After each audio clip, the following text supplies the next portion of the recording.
The night is quiet, almost too quiet, as if the world is holding its breath. Then it comes, a cry, piercing the stillness, raw and full of agony. It's not the sound of a woman shouting in anger or calling for help. It is a wail, a lament so sorrowful that it chills the blood and makes the heart pound harder. It feels like pain itself has found a voice and refused to stay silent. People say the cry belongs to her, the woman who cannot rest. Her voice carries through darkened streets and whispers across rivers, weaving into the rustling of the trees and the murmur of the wind. The sound is haunting, not just because of what it means, but because of what it does. It lingers. It wraps around you, even after it fades, filling every corner of your mind with questions you're too afraid to answer. A child once told their mother they heard her cry by the water late one night. Who was crying? The mother asked, though she already knew. The child didn't respond right away, just stared at the ground and mumbled, "It didn't sound like a person." That's what people always say, it doesn't sound human. It sounds like grief made alive, something far older and heavier than anyone can imagine. Her cry isn't just a sound, it's a feeling. It pulls at the edges of memory, awakening fears you thought you'd buried. When you hear it, you think of things you'd rather not, the moments you've failed, the loved ones you've lost, the regrets you pretend don't exist. It's as if the cry is reaching into your chest, brushing against your own pain and drawing it to the surface. There's a story about a man who heard her wail near his home. He was brave, or maybe just foolish, and decided to follow the sound. He walked into the night, his lantern barely keeping the shadows at bay. The further he went, the louder it grew. The cry seemed to come from everywhere, yet nowhere. He couldn't tell if he was getting closer or if she was circling him. Suddenly, the sound stopped, leaving an unnatural silence. The man froze, afraid to take another step. Then he saw her, standing by the river, her long, tangled hair flowing like black ribbons, her white dress glowing faintly in the moonlight. Her head was tilted back, her face hidden, but he could feel her sorrow as if it were his own. Before he could run, she turned toward him. He swears her face was hollow, her eyes empty sockets. The man ran all the way home and never spoke of it again, but the fear in his eyes told everyone what he had seen. Her story, her cry, they're not just ghost tales to pass time. They feel alive, growing stronger with every retelling, as if her pain feeds on attention. People whisper about her at gatherings and warn their children not to stray too far, especially near water. Her cry is a reminder, a warning, and perhaps a curse. It tells of a past so heavy it could not be contained, a sorrow so immense it broke free and now roams the night, looking for anyone who will listen. And yet, there's something more. Beneath the fear, beneath the chill her cry brings, there's an ache, a strange understanding. People don't want to admit it, but they recognize something in her voice. Maybe it's the sound of love turned into loss, of promises shattered and hope drowned. Maybe it's because, deep down, everyone knows what it's like to lose something they can never get back. Once, an old woman who claimed to have heard the cry many times was asked what it sounded like. She paused, her face clouding with a mix of fear and sadness. "It sounds like a mother calling her children," she said softly. "It sounds like regret that will never end." Her cry is more than just a ghostly sound in the night. It's the weight of 1,000 untold stories, the echo of lives marked by heartbreak and betrayal. It doesn't just scare you, it stays with you.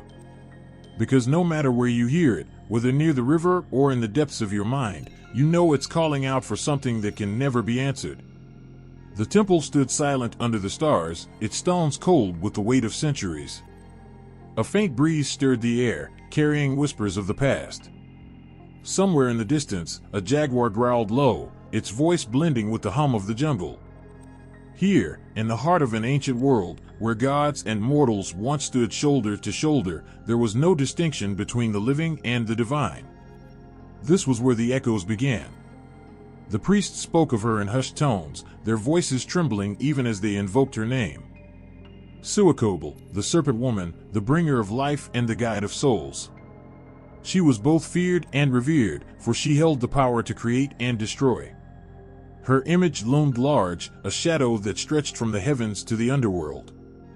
They said her voice could be heard in the cries of battle, in the wails of women giving birth, and in the mournful winds that swept across the lakes. Some nights, they claimed, her sobs filled the air, haunting those who dared to listen. She was the mother of a broken world, her heart heavy with the burden of creation. The Aztecs believed that her hands shaped humanity itself, crafting life from the bones of the dead. But that creation came at a cost. Each time she looked upon her children, she saw their pain, their struggles, their inevitable end.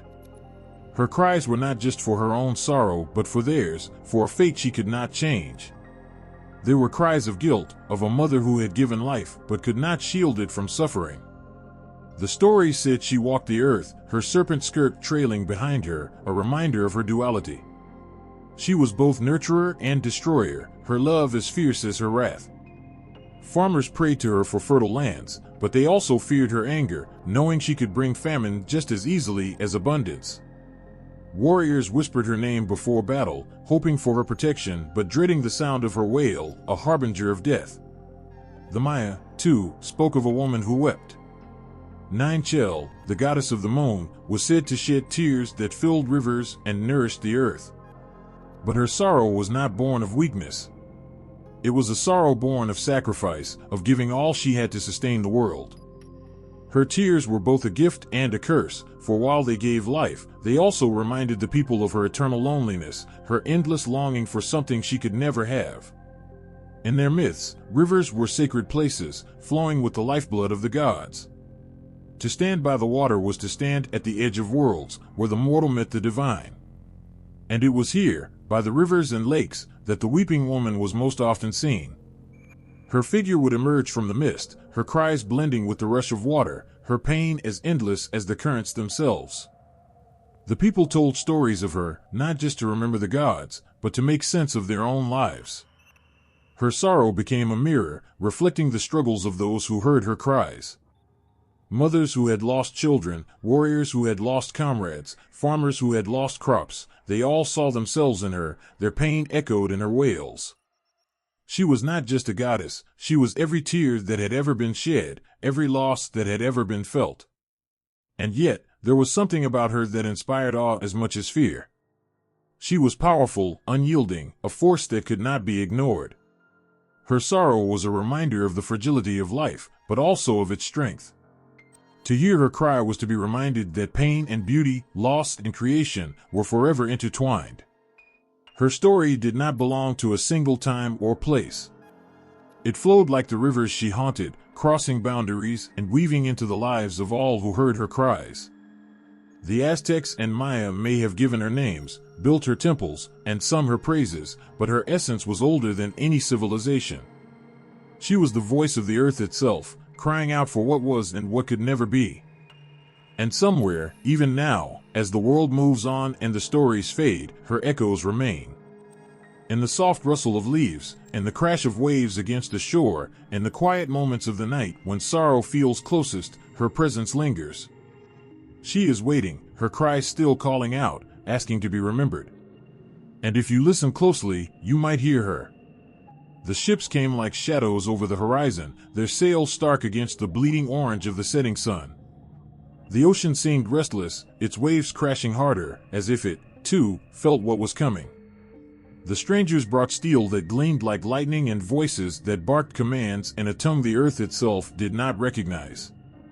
With them came the end of one world and the beginning of something unrecognizable. For the people who had lived beneath these skies and beside these rivers for generations, the arrival was a wound that never stopped bleeding. The gods they had worshipped, the stories that had shaped their lives, the rhythms of their days, all of it was crushed beneath the heavy boots of the conquistadors. But even in the rubble of temples and the ash of sacred fires, the stories didn't die. They clung to the people like whispers, like shadows that refused to fade. The conquistadors brought their own gods, ones who demanded submission and claimed to be the only truth. They pointed to the heavens and spoke of salvation, but their actions reeked of conquest and cruelty. The people watched as crosses were raised where their temples once stood, as altars became battlegrounds, as their world was torn apart piece by piece. They couldn't fight the steel or the fire, but their stories, those were different. Stories had a way of slipping through cracks, of bending without breaking, of surviving even when everything else was lost. And so, the stories changed. They had to. The old gods, once mighty and unshakable, became ghosts and phantoms, hiding in the shadows cast by the new faith. Suakobel, the weeping mother, did not disappear. Instead, she took on new shapes, her sorrow blending with the guilt and shame forced upon the people. The conquistadors spoke of Eve, a mother who brought sin into the world, and of the Virgin Mary, pure and untouched. Between these extremes, there was no room for someone like her, fierce, flawed, and filled with grief. But she remained, her cries weaving through the hymns and prayers, refusing to be silenced. They said her wail could still be heard, louder now, as if mourning the land itself. Her tears were no longer just for her children, but for a world that had been ripped away. The rivers she haunted seemed darker, heavier, their currents pulling harder as if they, too, carried the weight of what had been lost. Her white dress, once a symbol of purity, now looked like a shroud, stained with the blood of sacrifices made in vain. The Spaniards, for all their power, could not understand her. To them, she was a ghost, a superstition, something to be mocked or feared but never respected. They did not hear the layers in her cry, the mix of anger and sorrow, of love and loss. They could not see how she stood as a bridge between the old and the new, her story adapting to hold both truths. They dismissed her as a demon, a warning against disobedience, a tale to frighten children into submission. But for the people, she became something more. She was a reminder of what had been stolen, of the gods who had not abandoned them but had been forced to hide. Her sorrow became their sorrow, her cries echoing their own. She was no longer just a mother mourning her children, she was the land itself, weeping for its rivers, its mountains, its people. She was a symbol of resistance, of survival, even in the face of overwhelming loss. And so, the story spread. It traveled on the lips of those forced to work in fields that were no longer their own, whispered in the darkness of nights filled with fear. It was carried by those who fled, seeking refuge in forests and hills, always looking over their shoulders. It took root in villages and towns, growing with each retelling, becoming a part of the very fabric of life. But the story also shifted. The conquistadors, with their relentless need to control, began to twist it to serve their own ends. They painted her as a sinner, a cautionary tale of what happens to women who stray from virtue. They used her sorrow to reinforce their teachings, to bind the people further in chains of guilt and shame. And yet, even in this distorted form, her voice remained unbroken and unyielding. Some nights, when the wind blew just right, the people would say you could hear her wail, rising above the sound of the bells that now rang from the churches. They said it was a reminder, not just of what had been lost, but of what could never truly be taken away. Her cry was a thread, tying the present to the past, keeping the stories alive in a world that seemed determined to forget them. Her voice, raw and unrelenting, still echoes. It carries the weight of 1,000 untold stories, stories of gods and mortals, of love and betrayal, of sorrow and survival. It is a voice that refuses to be silenced, no matter how many crosses are raised or how many temples are torn down. Her cry still lingers, weaving through the fabric of a land that remembers, even when the world tries to forget. The candlelight flickered against the adobe walls, casting shadows that seemed to move on their own. A rosary dangled from a woman's trembling hands, the beads clicking softly as she whispered prayers into the stillness. Outside, the night stretched endlessly, cloaking the world in a silence so heavy it pressed against her chest. Then, a sound broke through, low, keening, rising and falling like waves crashing against a distant shore. It was a cry that didn't belong to the living. Her heart raced as she gripped the rosary tighter, her prayers faltering. Everyone knew what that cry meant. It wasn't just a ghostly wail, it was guilt given a voice, sorrow that seeped into the bones. The woman whispered faster, her voice trembling as she begged for protection, but deep down, she knew the truth, prayers couldn't silence the past. The stories of the weeping woman were no longer just whispers by the fire or warnings to keep children close. Her cry had grown, its echoes spreading far beyond rivers and darkened streets. The people said it was a mix of everything they had ever feared, a punishment for sins, a warning of what happens when love turns to betrayal, a reflection of the brokenness in their own hearts. La Llorona wasn't just a ghost, she was the weight of centuries, the pain of a world reshaped by force and faith. Her legend grew from something ancient, but it was reshaped in the fire of colonization. The conquistadors brought more than swords and crosses, they brought guilt. They spoke of sins that could never be washed away, of original fault and unending penance. For people who had once believed in cycles of renewal, and gods who gave and took with equal measure, this new burden was suffocating. The idea of guilt, permanent and unforgiving, seeped into the cracks left by conquest.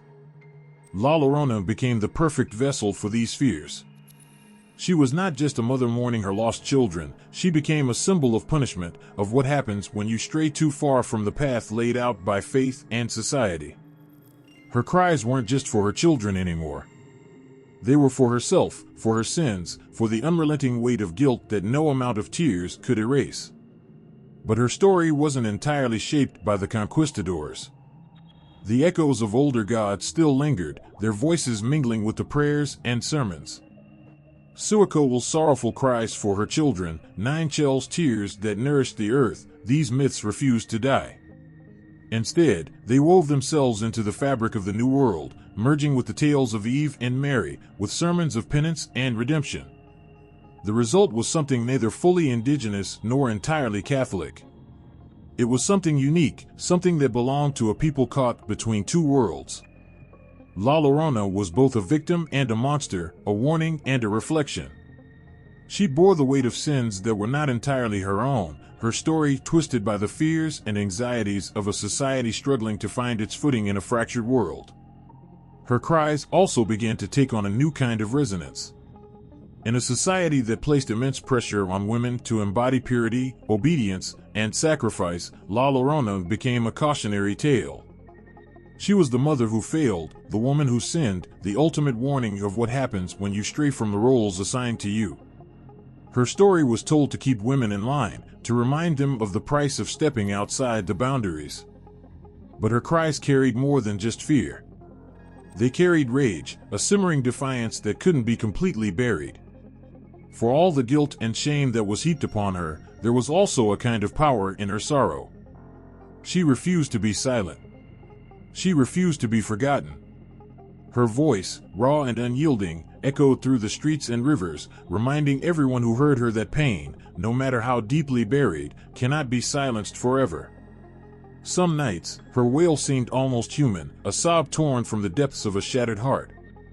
Other times, it sounded otherworldly, a piercing scream that cut through the air like a blade. It wasn't just a sound, it was a feeling, a weight that settled in the chest and refused to leave. People who heard it said they felt something stir inside them, something they couldn't name. It was as if her cry reached into their souls, pulling out their own buried fears and regrets. In this alchemy of faith and folklore, La Llorona became something more than a ghost story. She became a mirror, reflecting the pain and guilt of a people trying to navigate a world that had been turned upside down. Her cries weren't just hers anymore, they belonged to everyone who heard them, everyone who carried their own unspoken sorrows. And yet, her story didn't remain static. It shifted and changed, adapting to the fears of each new generation. Her wail grew louder in times of upheaval, her presence stronger in moments of collective grief. She was never far from the surface, always waiting, her voice a reminder of everything that couldn't be undone. Her cries, piercing and eternal, still echo in the night. They carry the weight of stories told and retold, of lives lived in the shadow of faith and fear, of a world that is never quite at peace. And in those cries, there is something that refuses to die, something that will always remain. The moon hung heavy in the sky, casting its cold light over the restless waves. The sea whispered its ancient song, but beneath its surface, something stirred. A voice rose, haunting and ethereal, wrapping itself around the night like a silken noose. It was a sound that could draw sailors to their doom, not with malice but with an unrelenting pull, a promise of beauty and despair. The sirens were calling.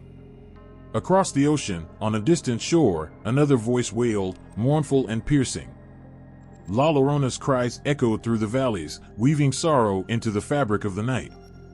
Her pain, raw and unending, felt almost too human, yet it carried the weight of something eternal.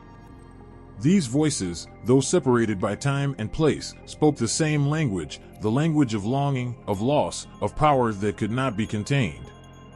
Throughout history, these women have emerged, not as heroes or villains, but as something far more complex. They are figures who haunt the edges of myth and memory, their stories carrying both allure and warning. Medea, betrayed by the man she sacrificed everything for, turned her love into vengeance, her hands stained with the blood of her own children. The sirens, with their hypnotic songs, lured men to their deaths, not out of spite but as creatures bound by an eternal hunger.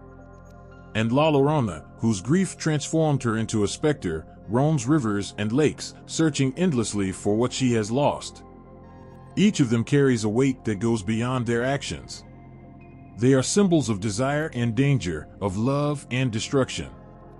They embody the contradictions of the human heart, the capacity to nurture and to harm, to love fiercely and to destroy completely.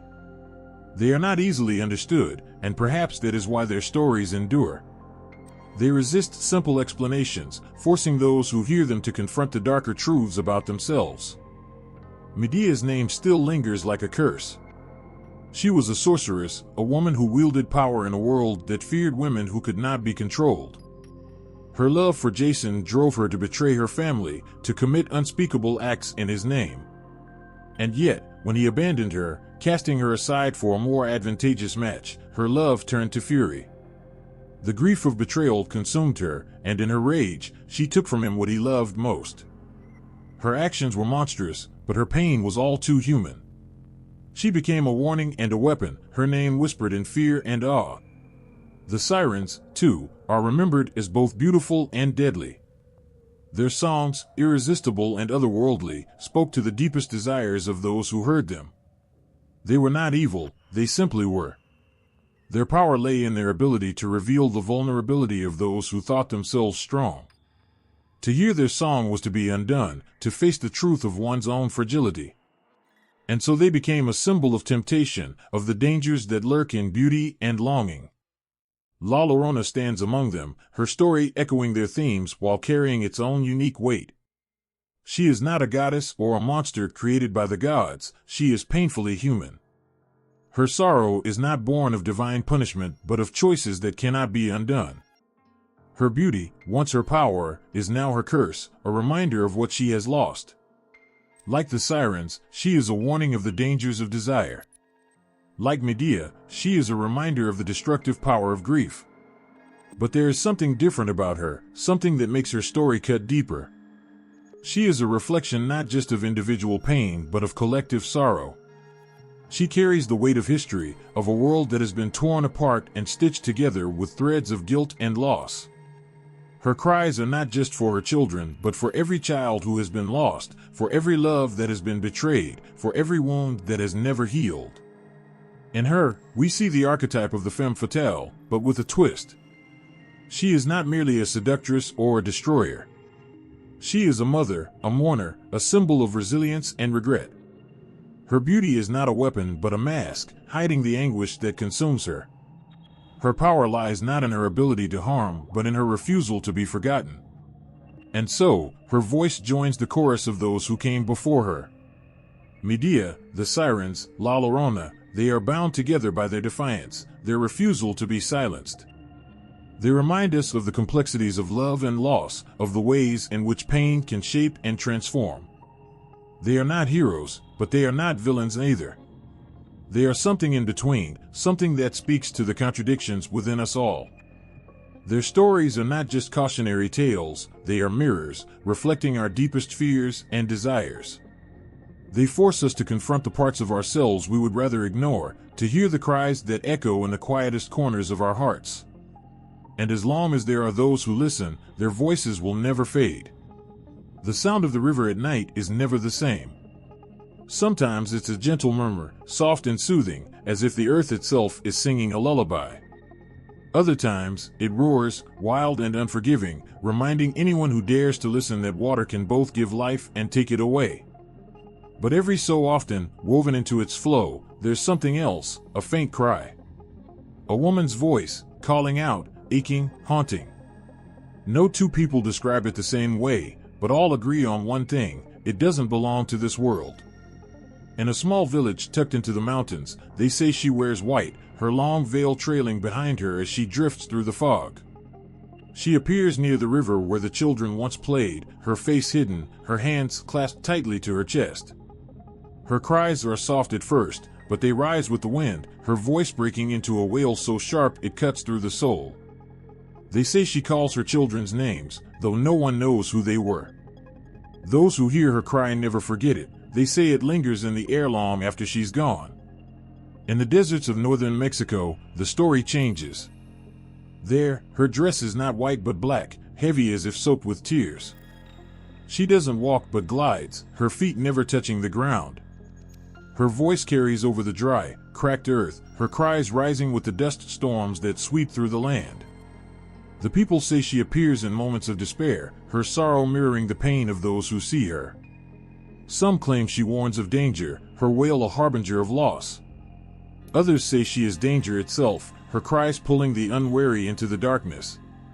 In the lush jungles of the south, the legend takes on a different tone. They say she is tied to the ceiba trees, her spirit bound to their ancient roots. She is neither entirely human nor fully ghost, she is something older, something that belongs to the forest.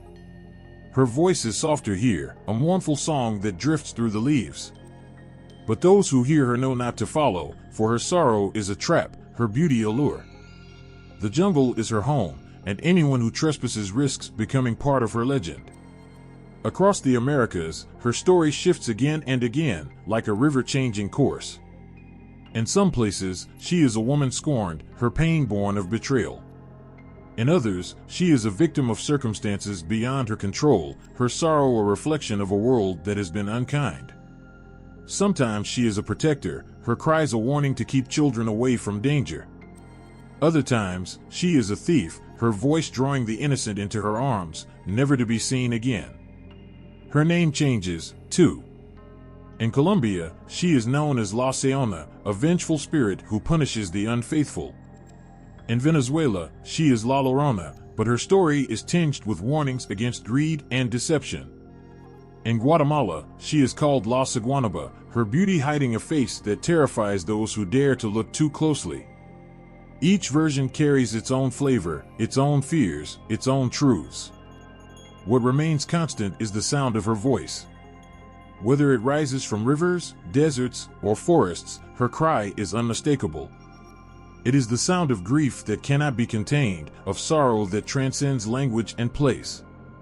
It carries with it the weight of every version of her story, every name she has been given, every fear she has embodied. It is a sound that makes the heart race, not because it is unfamiliar, but because it is far too familiar. It is the echo of every loss, every regret, every wound that has never healed. In every corner of Mexico, her story is told with slight variations, each version shaped by the land and the people who call it home.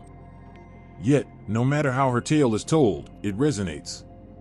Her voice becomes part of the landscape, her presence a thread woven into the fabric of life. She is not just a ghost, she is a reflection of the fears and sorrows of those who tell her story. Her cries have traveled far beyond her origins, carried by the wind, by whispers, by the endless ripple of time. In the cities, her story becomes sharper, her wail echoing through narrow alleys and abandoned streets. In the countryside, she feels closer to the earth, her voice rising with the mist that clings to the fields. No matter where she is, her presence is undeniable, her sorrow impossible to ignore. And so her legend grows, her many faces blending into one. She is a mother searching for her children, a warning to the living, a reminder of the weight of loss. Her cries reach out to anyone who will listen, weaving her story into theirs, ensuring that she will never be forgotten. And somewhere, just beyond the edge of the night, her voice rises again. The moon hung low over the river, its light breaking into scattered shards upon the rippling surface. Somewhere in the distance, a night bird cried out, a sharp, mournful sound that seemed to hang in the air. The world felt heavy, as if holding its breath, as a woman stood at the edge of the water. Her hands trembled, her breath coming in shallow gasps, but her eyes, they were still, locked in a terrible, unflinching resolve. She had loved him with a fierceness that scared her, a love so consuming it swallowed everything else. Her days had been shaped by his presence, her nights warmed by the sound of his voice. For him, she had given up so much, her family, her dreams, even parts of herself she once held sacred.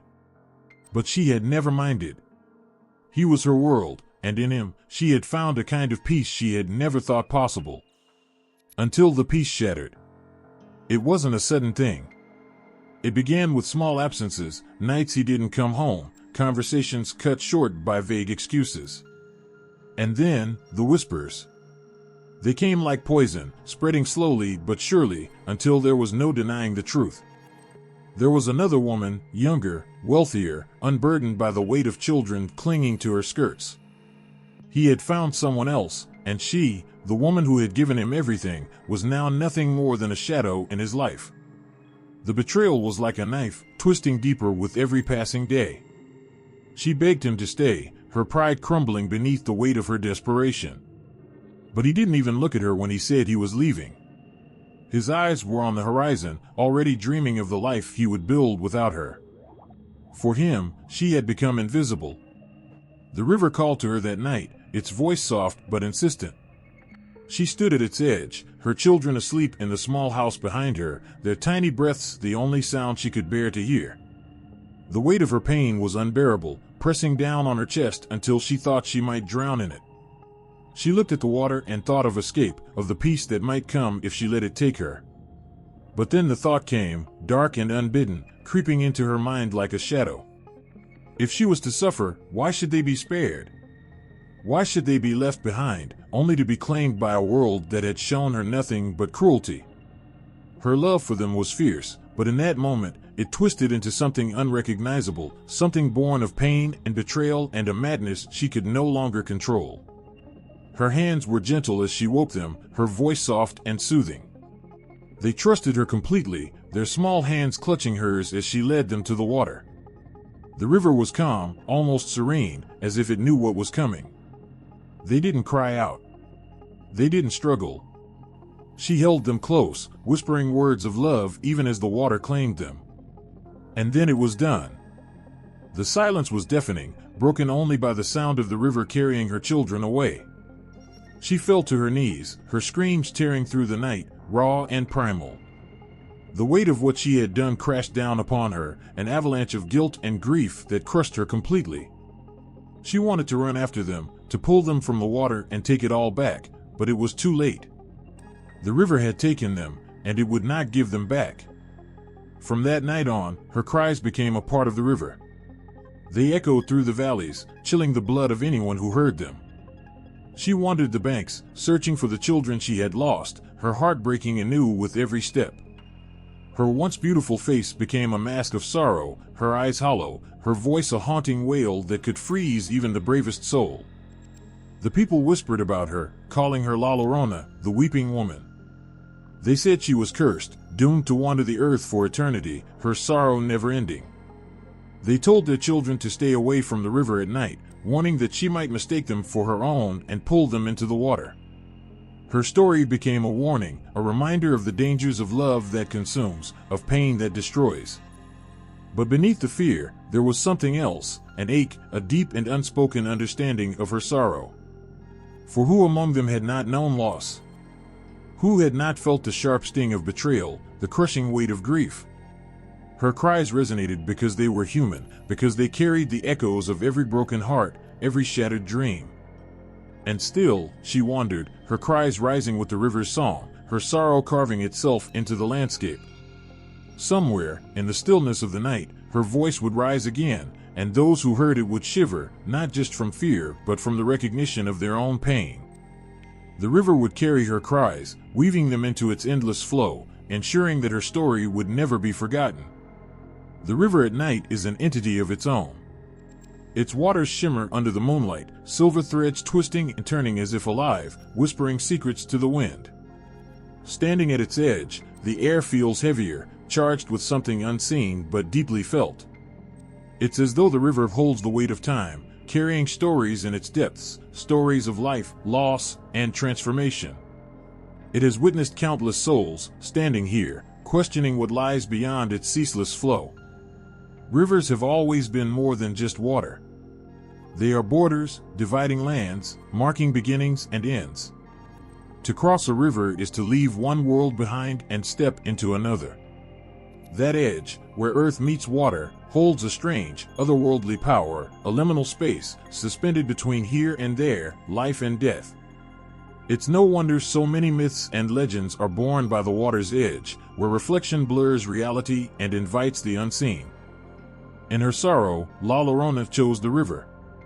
Not the home where her children slept, not the woods that might have hidden her grief, but the river, a place that listens, that carries, that transforms. Her cries still echo along its banks because the river remembers. It holds her pain in its currents, weaving it into its endless journey. The river doesn't just reflect her sorrow, it becomes part of it, absorbing her tears until her story is indistinguishable from the water itself. For centuries, rivers have been seen as bridges to the beyond, their flow a metaphor for the passage of time and the transition from one state to another. In Greek mythology, the river Styx separates the living from the dead, its dark waters a solemn promise that once crossed, there is no return.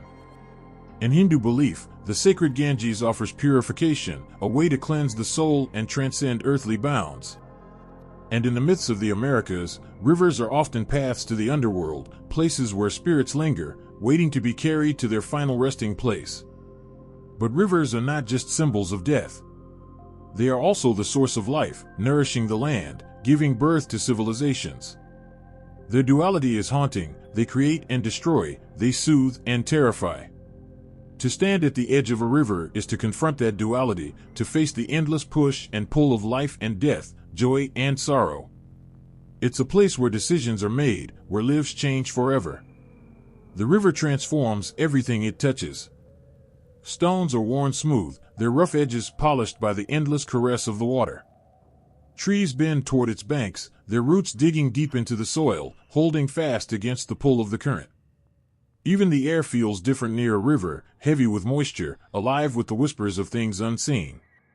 For those who come to the river carrying pain, its transformation is not just physical, it's spiritual, emotional, something far beyond what the eye can see. Perhaps that's why La Llorona chose the river. In her heartbreak, she sought a place where her sorrow could flow outward, where the endless movement of the water might carry away her pain.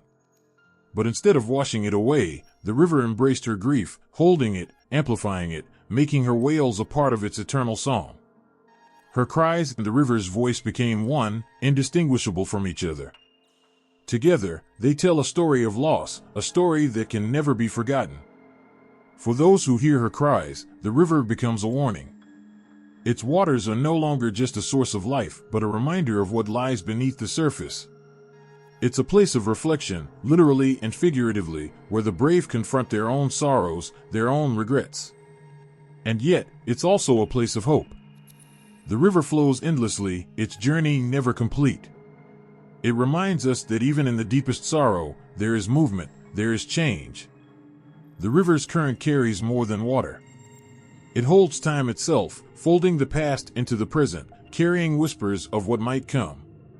It remembers the footsteps of those who have walked along its banks, the stories of those who have cried beside it, the lives it has taken and the lives it has given. For La Llorona, the river is both her prison and her escape, a place where her sorrow is eternal, but also where she is never alone. And so her legend remains tied to the water. To hear her cry is to feel the pull of the river, to stand on the edge and wonder what lies beyond. It's a sound that lingers, long after it fades, drawing you back to the water's edge, where her story flows on, endless, unbroken.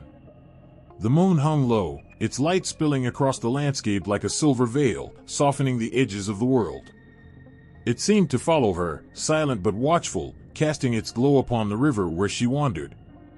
Her white dress shimmered under its light, a phantom caught between reality and shadow. The night was hers, and the moon was her companion, an unyielding witness to her sorrow, her madness, her mourning. The moon has always been more than a celestial body. Its pull governs the tides, its phases mark time, and its light transforms the night into something otherworldly. For centuries, it has been tied to women, its cycles mirroring theirs, its shifting phases reflecting the complexities of femininity. The moon watches as they birth life, nurture it, and, sometimes, face the unthinkable pain of losing it. For La Llorona, the moon was a mirror. In its fullness, she saw the love she had once known, the wholeness of a life she believed would last forever. In its crescent, she saw the unraveling, the sharp, cutting edges of betrayal and heartbreak. And in its darkness, she saw the void, the emptiness that consumed her after her children slipped beneath the river's surface, their cries swallowed by the night. They say the moon speaks to those who are lost. Its light falls differently on those who wander, illuminating their pain in ways that others cannot see. When La Llorona's wails pierce the silence, the moon listens, its pale face unchanging but its presence constant. It knows her sorrow, her madness, her yearning. It knows how grief twists itself into the soul, turning love into something unrecognizable. The connection between the moon and madness is as old as language itself. In its glow, shadows take on strange shapes, and reality bends just enough to make the impossible seem real. The ancients called it lunacy, the moon's influence on the mind, its light pulling at the threads of sanity like it pulls at the ocean's tides. For La Llorona, that pull was irresistible, dragging her deeper into her despair, amplifying her cries until they echoed across the valleys and rivers, unending, unyielding. But the moon is not just a harbinger of madness. It is also a symbol of mourning, its pale light akin to the tears of the bereaved. It hangs in the sky, distant and unreachable, much like the loved ones lost to death. Its glow is cold, but it is also comforting, a reminder that even in the darkest night, there is light. For La Llorona, the moon's presence is both solace and torment, a silent witness to her wandering, a reminder of all she has lost. The moon's light transforms her. Beneath its glow, she becomes a part of the night itself, her form shifting between ghost and woman, sorrow and rage. Her cries rise with the moon, growing louder, more piercing, as if its light fuels her anguish. She moves like the tide, pulled by forces she cannot resist, her steps mirroring the moon's slow, steady path across the sky. And yet, there is a strange beauty to it all. The moon, so often a symbol of femininity, casts her in its light, making her both fragile and fierce. She is every woman who has ever been betrayed, every mother who has ever mourned. She carries the weight of those who came before her, and her cries echo with the voices of countless others, goddesses, mortals, and spirits alike, who have turned to the moon in their darkest moments. In Aztec mythology, the moon was tied to Quetzalcoatl, a goddess whose dismembered body was cast into the sky, her sorrow immortalized in its glow. In Greek tales, Artemis ruled the moon, a goddess of both life and death, nurturing and vengeful in equal measure. And across cultures, the moon has been a protector of women, a guardian of their mysteries, their strength, and their pain. For La Llorona, the moon is both her accomplice and her captor. It lights her path as she searches for her children, its glow a beacon she cannot ignore. But it also keeps her tethered to the night, its cycles repeating endlessly, ensuring that her story is never forgotten. When the moon is full, her cries are loudest, her presence strongest. It is as if the light gives her form, pulling her from the shadows and into the world once more. Those who see her say her face is pale, her eyes empty, her tears glistening like liquid moonlight. Her sorrow is palpable, her cries cutting through the stillness like a blade. She is a vision of grief, a reminder of the price of love, the cost of betrayal. And above her, the moon watches, unblinking, as it has for centuries. The moon has no voice, but it speaks in its silence. It tells a story of cycles, of endings that are also beginnings, of darkness that is never truly without light. It is a companion to those who mourn, a constant presence in a world that is ever-changing. And for La Llorona, it is her only companion, the only thing that understands the depth of her pain, the unending nature of her sorrow. When the moon rises, so does her voice. It carries on the wind, a wail that chills the heart and stirs something deep within. It is a sound that lingers, much like the moonlight itself, illuminating the darkness but never banishing it. Those who hear it cannot forget it, just as they cannot ignore the pull of the moon, the way it tugs at something primal, something ancient, something that connects all who have ever grieved. In the quiet of the night, when the world seems caught between the pulse of life and the stillness of dreams, her cry cuts through. It is not the same cry heard centuries ago, but it is unmistakably hers. La Llorona, her story whispered through generations, shifting like a shadow on water, yet always carrying the same aching grief. Her voice has changed, just as the world around her has, but her pain remains, etched into the collective memory like a scar on time. Once, her story was simple. A mother betrayed, her heartbreak overflowing into a single, irreversible act. Her children taken by her own trembling hands, their bodies claimed by the river. Her anguish, an eternal punishment, bound her to wander the earth, searching, weeping, lost. But simplicity is fleeting, and stories, like rivers, do not stay the same. They twist and turn, carving new paths, reflecting the lives and fears of those who tell them. There was a time when she was not called La Llorona but carried other names, other faces. She was a woman with a warning, a figure who reminded listeners that love could destroy as much as it could save. To some, she was a cautionary tale, her story used to keep children from straying too close to the water's edge. To others, she was vengeance embodied, a reminder that betrayal does not go unanswered. But as the years passed, she became more than a lesson or a warning. She became a symbol, her cry a mirror for every heart that has ever known loss. During the colonial years, her voice began to change. She carried the weight of new stories, her grief blending with the sorrow of conquest. She became a widow mourning not just her children but an entire way of life. The rivers where she wandered now flowed with blood, her cries mingling with those of a conquered people. The tale of La Llorona was no longer just hers, it belonged to everyone who had lost something they could never get back. In towns and villages, her story adapted, taking on the shape of local fears and desires. Some said she was an indigenous woman abandoned by her Spanish lover, her children sacrificed in a desperate bid for revenge. Others claimed she was a mestiza, caught between two worlds, her tragedy born of the impossible task of belonging to both and neither. Her story was no longer one, but many, each variation a thread in a tapestry woven by those who needed her. Her face changed, too. In some places, she was a shadowy figure, her features obscured by the dark veil of night. In others, she was terrifyingly clear, her face a mask of despair that seared itself into the memories of those who saw her.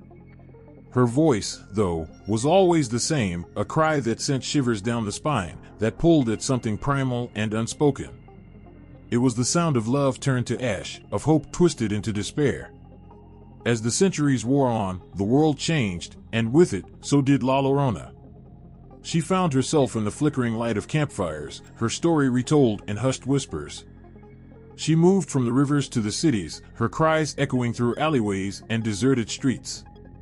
In some versions, she wore a modern dress, her white gown replaced by something more fitting for the times. In others, she remained timeless, her image unchanged, her story eternal.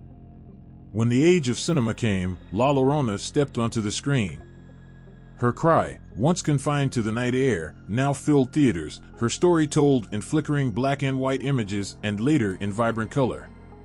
She became a ghost not just of rivers but of celluloid, her image reshaped by directors and screenwriters. Sometimes she was a villain, her rage and sorrow turned into something monstrous.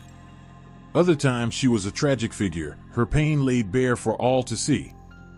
No matter the medium, her story resonated, her cry finding new audiences, her tale retold in ways that reflected the fears and dreams of each generation. Even now, her story continues to evolve. In the age of the internet, she has become a meme, her face and cry shared in the digital ether, her legend spreading faster than ever before. She has appeared in horror films, her cries reimagined as screams of terror, her face distorted into something nightmarish. Yet, even in this modern retelling, the heart of her story remains unchanged, a mother's love, twisted by grief, her cry a reminder of what it means to lose everything. But La Llorona is not just a ghost story, she is a reflection. Her cry is not just hers, it is ours. It carries the weight of every heartbreak, every betrayal, every loss that has ever been. It changes because we change, her story adapting to our fears, our hopes, our pain. She is a living legend, her voice an echo that refuses to fade, her story a river that continues to flow. The sound of her wail is enough to make hearts stop, a sound so haunting, it feels as though it comes not from her throat, but from the depths of her soul. La Llorona's cry is more than just grief, it's a raw, primal scream against the impossible weight of expectation, betrayal, and loss. And in her story, something quietly profound emerges, a reflection of what it has always meant to be a woman in a world that so often asks too much and gives too little. Her tale begins with love, or at least the promise of it. She is beautiful, radiant, and full of dreams, though the details shift in every telling. Sometimes she is a simple girl, other times a noble woman. Yet, no matter the setting, her desires are painfully human, to be loved, to belong, to create a family that will shelter her from the storm of life. These desires are celebrated, even encouraged, but they come with an unspoken cost. Her beauty and love are her strengths, but they also become the very tools of her undoing. When betrayal enters her story, it does so with a devastating force. Her lover abandons her, perhaps for another woman, perhaps for power or greed. In some versions, she is cast aside because she is indigenous, her lover's European heritage forcing her into the shadows. This betrayal doesn't just break her heart, it shatters her identity. She is no longer the adored woman, the cherished mother. She is left to pick up the pieces of a life that has been stolen from her, and for a moment, she becomes every woman who has ever been discarded, overlooked, or betrayed. Then comes the act that changes everything. Her pain, unbearable and consuming, leads her to the river. It is here, cradling her children, that she faces the unthinkable. Her actions are not born from cruelty, but from a despair so deep it swallows reason. In that single, tragic moment, she ceases to be merely human and becomes something far more enduring, a symbol, a warning, a ghost that haunts the very idea of motherhood. Her story doesn't just haunt the rivers, it reflects the expectations placed on women for centuries. She is the perfect mother, but perfection is not enough. She is the loving partner, but love cannot shield her from betrayal. She carries the weight of her family's survival, her community's judgment, and the unspoken rules of a world that demands sacrifice. When she stumbles under the weight of these demands, she becomes a cautionary tale, a reminder that the world punishes those who fail to live up to its impossible standards. Her name carries whispers of a double standard that has echoed through time. Men betray, abandon, and destroy, but it is La Llorona who becomes the monster. Her grief is twisted into madness, her love into violence. She is blamed not just for her actions, but for daring to feel so deeply in the first place. In her punishment, society absolves itself. It is not the system that is at fault, but the woman who could not endure its burdens. Yet, there is something defiant in her story. Her cry, though mournful, is also angry. It is a cry that refuses to be silenced, that demands to be heard. In her eternal wandering, she becomes a voice for every woman who has ever been told to suffer quietly, to endure with grace, to put others before herself. Her pain is not neat or polite, it is raw, messy, and all-consuming. It is a reminder that grief cannot be contained, that betrayal leaves scars that never fully heal. Her story has shifted with time, but its themes remain eerily consistent. In the colonial era, she was the indigenous woman abandoned by the Spaniard, a symbol of a culture betrayed and erased. In more modern retellings, she is a single mother, her struggles reflecting the challenges faced by women trying to navigate a world that often sets them up to fail. Her face, her voice, her story, they change, but her pain remains familiar. She is the mother who sacrificed everything and still lost.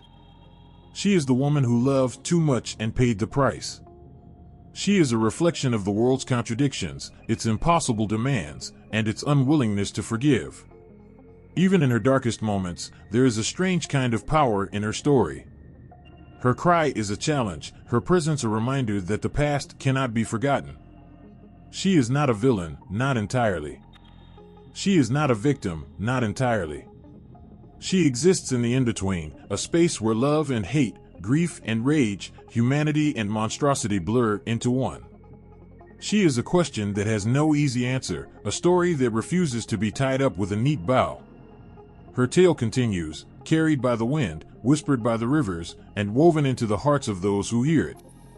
Each retelling adds a new layer, reflecting the fears and hopes of the time. Yet, beneath it all, the core of her story remains, a woman who loved, who lost, and who could not bear the weight of her pain alone. Her cry still echoes, not just in the night, but in the lives of those who have felt the sting of betrayal and the weight of expectation. It is a sound that haunts, but also one that refuses to be forgotten. On still, moonlit nights, when the air hums with a silence so fragile it might shatter under the weight of a whisper, her voice pierces through, a mournful, wrenching cry that chills the blood and quickens the heartbeat. Mis Hios, ¿dónde están mis hijos? Her lament snakes through the darkness, carrying with it a warning, a lesson, a fear meant to burrow into the hearts of those who dare to disobey. For generations, children have been told that her wail is not a distant sound. It is a warning, a threadbare veil between caution and consequence. The adults tell it simply enough: if you stray too far from home, if you wander by the riverbank after sunset, La Llorona will find you. She will take you, mistaking you for the children she lost in her grief. And in that instant, her grief will become yours. Her legend lingers at the edge of bedtime stories, where the comfort of a parent's voice becomes something else, a hushed plea for obedience. Parents speak of La Llorona with the gravity of a prayer, their eyes shadowed with a fear that feels far too real to be dismissed as just a story. Children, with wide, unblinking eyes, absorb every word. The thought of her skeletal hands reaching from the river, her face hidden behind a curtain of wet, matted hair, is enough to keep them close to the fire, safe from the temptations of the night. But her story is more than a simple tale meant to frighten children into good behavior. There is something deeply unsettling about the way her name falls from the lips of elders, soft and reverent, as though speaking it too loudly might summon her. She is a warning about disobedience, but also a reflection of the fears parents carry deep in their hearts. What if a moment of inattention leads to loss? What if love isn't enough to keep their children safe? The rivers, with their dark, shimmering waters, become more than geographical features. They transform into the dividing line between safety and danger. Children learn early that rivers are places of beauty and peril. They are taught to stay away, but they are not told only of drowning or currents. They are warned of her. The river is her domain, the place where she wanders, her cries as restless as the waters flow. In those warnings, there is an unspoken acknowledgement of the world's dangers. La Llorona embodies the worst fears parents hold but cannot articulate, a fear not just of losing their children, but of losing themselves in the process. She is a lesson about obedience, yes, but also about the weight of choices, the price of betrayal, and the unrelenting force of guilt. The children, for their part, feel the weight of her presence. On cool evenings, as they press their faces to frosted windows or linger too long in the twilight, they swear they hear her cry. Sometimes it is faint, almost like the rustle of wind through dry leaves. Other times, it is sharper, more urgent, like the shattering of glass in the distance. It feels personal, as though the story has come alive to follow them, to ensure their steps do not stray. But her lessons are not always about caution alone. Her story serves as a mirror, reflecting the fragility of innocence and the shadow of consequence. The children see themselves in her lost sons and daughters, caught in the tragedy of a mother's grief. They feel a pang of empathy for her even as they fear her. In their hearts, she becomes both villain and victim, a complicated figure whose cries echo not just in the night, but in the small, quiet moments of their own lives. It is said that some children, the particularly brave or foolish ones, have tried to test the legend. They sneak out to the rivers, their laughter cutting through the dark like a blade. They dare her to appear, to show her face. But bravery turns to terror when the air grows cold and the water ripples without reason. In that moment, they do not see a ghost or a wraith. They see the consequence of their defiance, the weight of their choices reflected in the shadowed currents. For others, her story seeps into their bones, becoming part of who they are. They carry her lessons with them into adulthood, her wail a distant echo that never quite fades. As they grow, the fear transforms into understanding. They see her not just as a specter, but as a symbol of the delicate balance between love and loss, freedom and obedience. Her tale, once a simple warning to stay away from the river, becomes something far more profound, a reminder of the fragile threads that connect them to their families, their communities, and the world around them. And so, the legend continues, passed down like an heirloom from parent to child. Her cries, once distant and haunting, find new voices with each generation. The lessons shift and evolve, but her essence remains the same, a figure who walks the line between myth and reality, her story a constant reminder of what can happen when boundaries are crossed, when rules are broken, when the weight of grief becomes too much to bear. Her presence lingers in the corners of bedrooms, in the flicker of candlelight, in the soft, soothing tones of a parent's bedtime story. She is there, in the spaces between words, her voice weaving through the air like a thread through fabric. Her story is not just told, it is lived, breathed, and carried forward, her wail forever echoing in the hearts of those who hear it. The chapel was silent, save for the faint flicker of candles and the soft shuffle of a penitent's knees against the cold stone floor. Shadows danced on the walls, twisting into forms that seemed almost alive. In that sacred stillness, her presence could be felt, not in the glowing light of a saint's statue, but in the haunting absence of peace. La Llorona's cry wasn't confined to rivers or moonlit nights. It echoed here too, in places meant for redemption but heavy with the weight of sin. Her story carries the unmistakable marks of Catholic influence, the threads of sin, punishment, and redemption interwoven into every mournful note of her wail. She is no longer just a grieving mother, she is a sinner, condemned to eternal suffering for her unthinkable crime. Her voice, strained with sorrow, is a plea, a confession, a never-ending cry for absolution that will never come. Those who hear her cry do not just hear grief, they hear guilt. The kind of guilt that weighs like a chain around the soul, pulling it deeper into despair. It's the same guilt whispered in confessionals, the kind that knots in the chest when eyes meet the crucifix above the altar. Her crime is not simply drowning her children, it's betraying the sacred bond of motherhood, breaking a covenant as old as life itself. In the flickering light of Catholicism, her story becomes one of punishment. She wanders, not because she is lost, but because she is banished. She is a Cain of her kind, her tears marking her path as clearly as the blood that marked the soil and ancient tales of fratricide. Every cry is a reminder of her sin, every step a penance that stretches into eternity. Yet, within her suffering, there is a glimmer of something more, a desperate, aching hope for forgiveness. Her endless search for her children becomes a search for redemption, a way to undo what cannot be undone. The Church teaches that forgiveness is divine, that even the greatest sins can be absolved through repentance. But what if forgiveness never comes? What if the doors to grace are closed, and the key has been lost? Her story asks this unanswerable question and dares to linger in the silence that follows. There is something painfully human in her plight.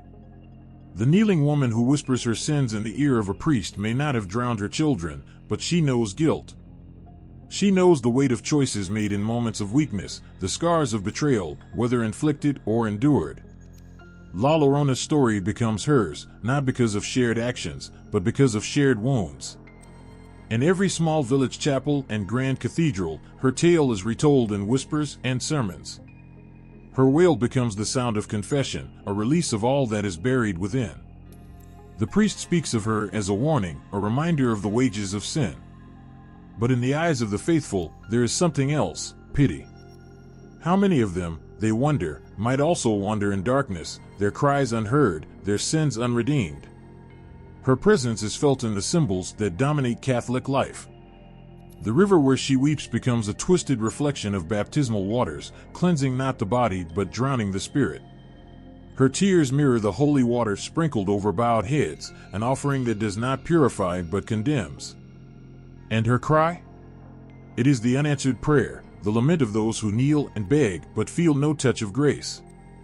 Yet, even as her tale chills the heart, it stirs the faintest embers of hope. What if, somehow, her cries were heard? What if her endless wandering led her to a moment of mercy? Could the same faith that condemned her also save her? The thought is both comforting and terrifying, a reminder of the precarious line between sin and salvation. As the candles burn low in the chapel, their wax pooling like tears on the altar, her story remains. It is whispered in the shadows, woven into prayers, and carried in the hearts of those who leave the church, stepping into the night where her voice waits. The silence of the river was deceptive. It bore witness to centuries of voices lost to history, cries of those who had no one to hear them.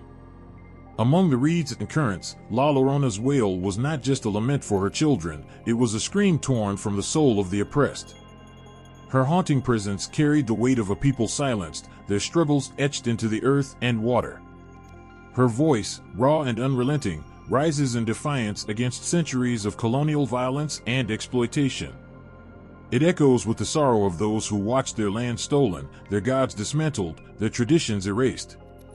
Her cry is not just hers, it belongs to every mother forced to watch her family torn apart, to every child lost in the currents of history, to every soul whose suffering was deemed unworthy of remembrance.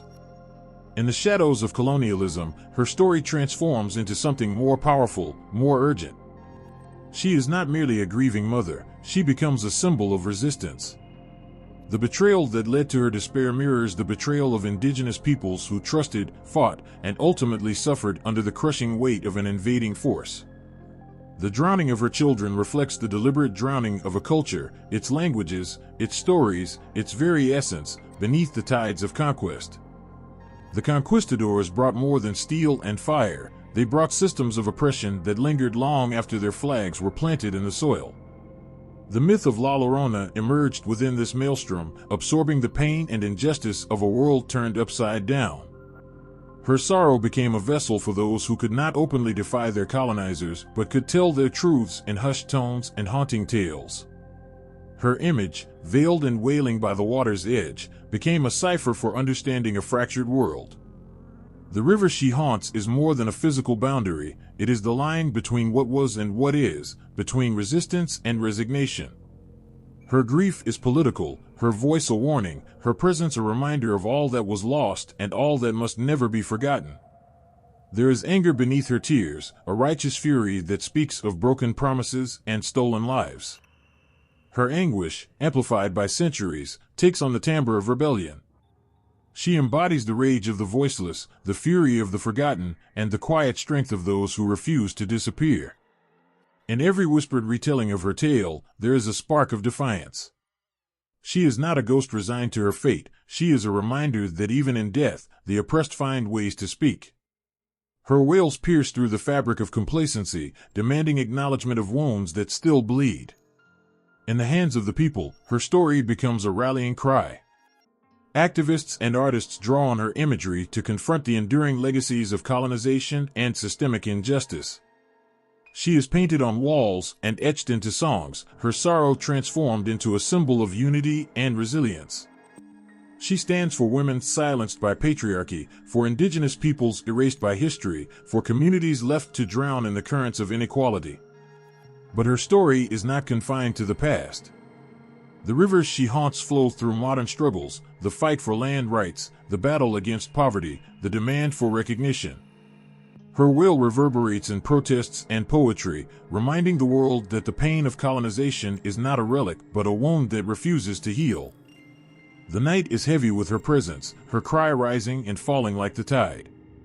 It is the sound of mourning, yes, but also the sound of resilience. It is the sound of a people who refuse to let their stories be washed away. The night shivers with a quiet that feels unnatural. Somewhere, far off, a sound rises, low at first, almost a whisper, but unmistakable in its sorrow. The hairs on the back of your neck prick as it crescendos, a wail that seems to claw at the edges of your soul. The voice carries a weight not just of one life lost, but of all lives touched by despair. It's not a ghostly presence you fear, but what her cry awakens deep inside, a reminder of loss, regret, and the raw fragility of life. Fear grips tightly because it doesn't need a face to haunt us, it only needs a shadow of familiarity. La Llorona's story burrows under the skin because her anguish feels too real. She isn't an abstract monster conjured to scare children into obedience. She is pain personified, a mother, a human, broken by love, betrayal, and the irreversibility of her choices. She exists in the space where emotions like guilt and sorrow bleed into fear, a chilling reminder of how close we all stand to the edge of our own darkness. When her voice pierces the night, it's not the sound alone that chills the bone, it's the understanding of what lies behind it. Hers is a scream of the abandoned, a plea from the heart of loneliness. Every culture knows this cry, even if the name or the face changes.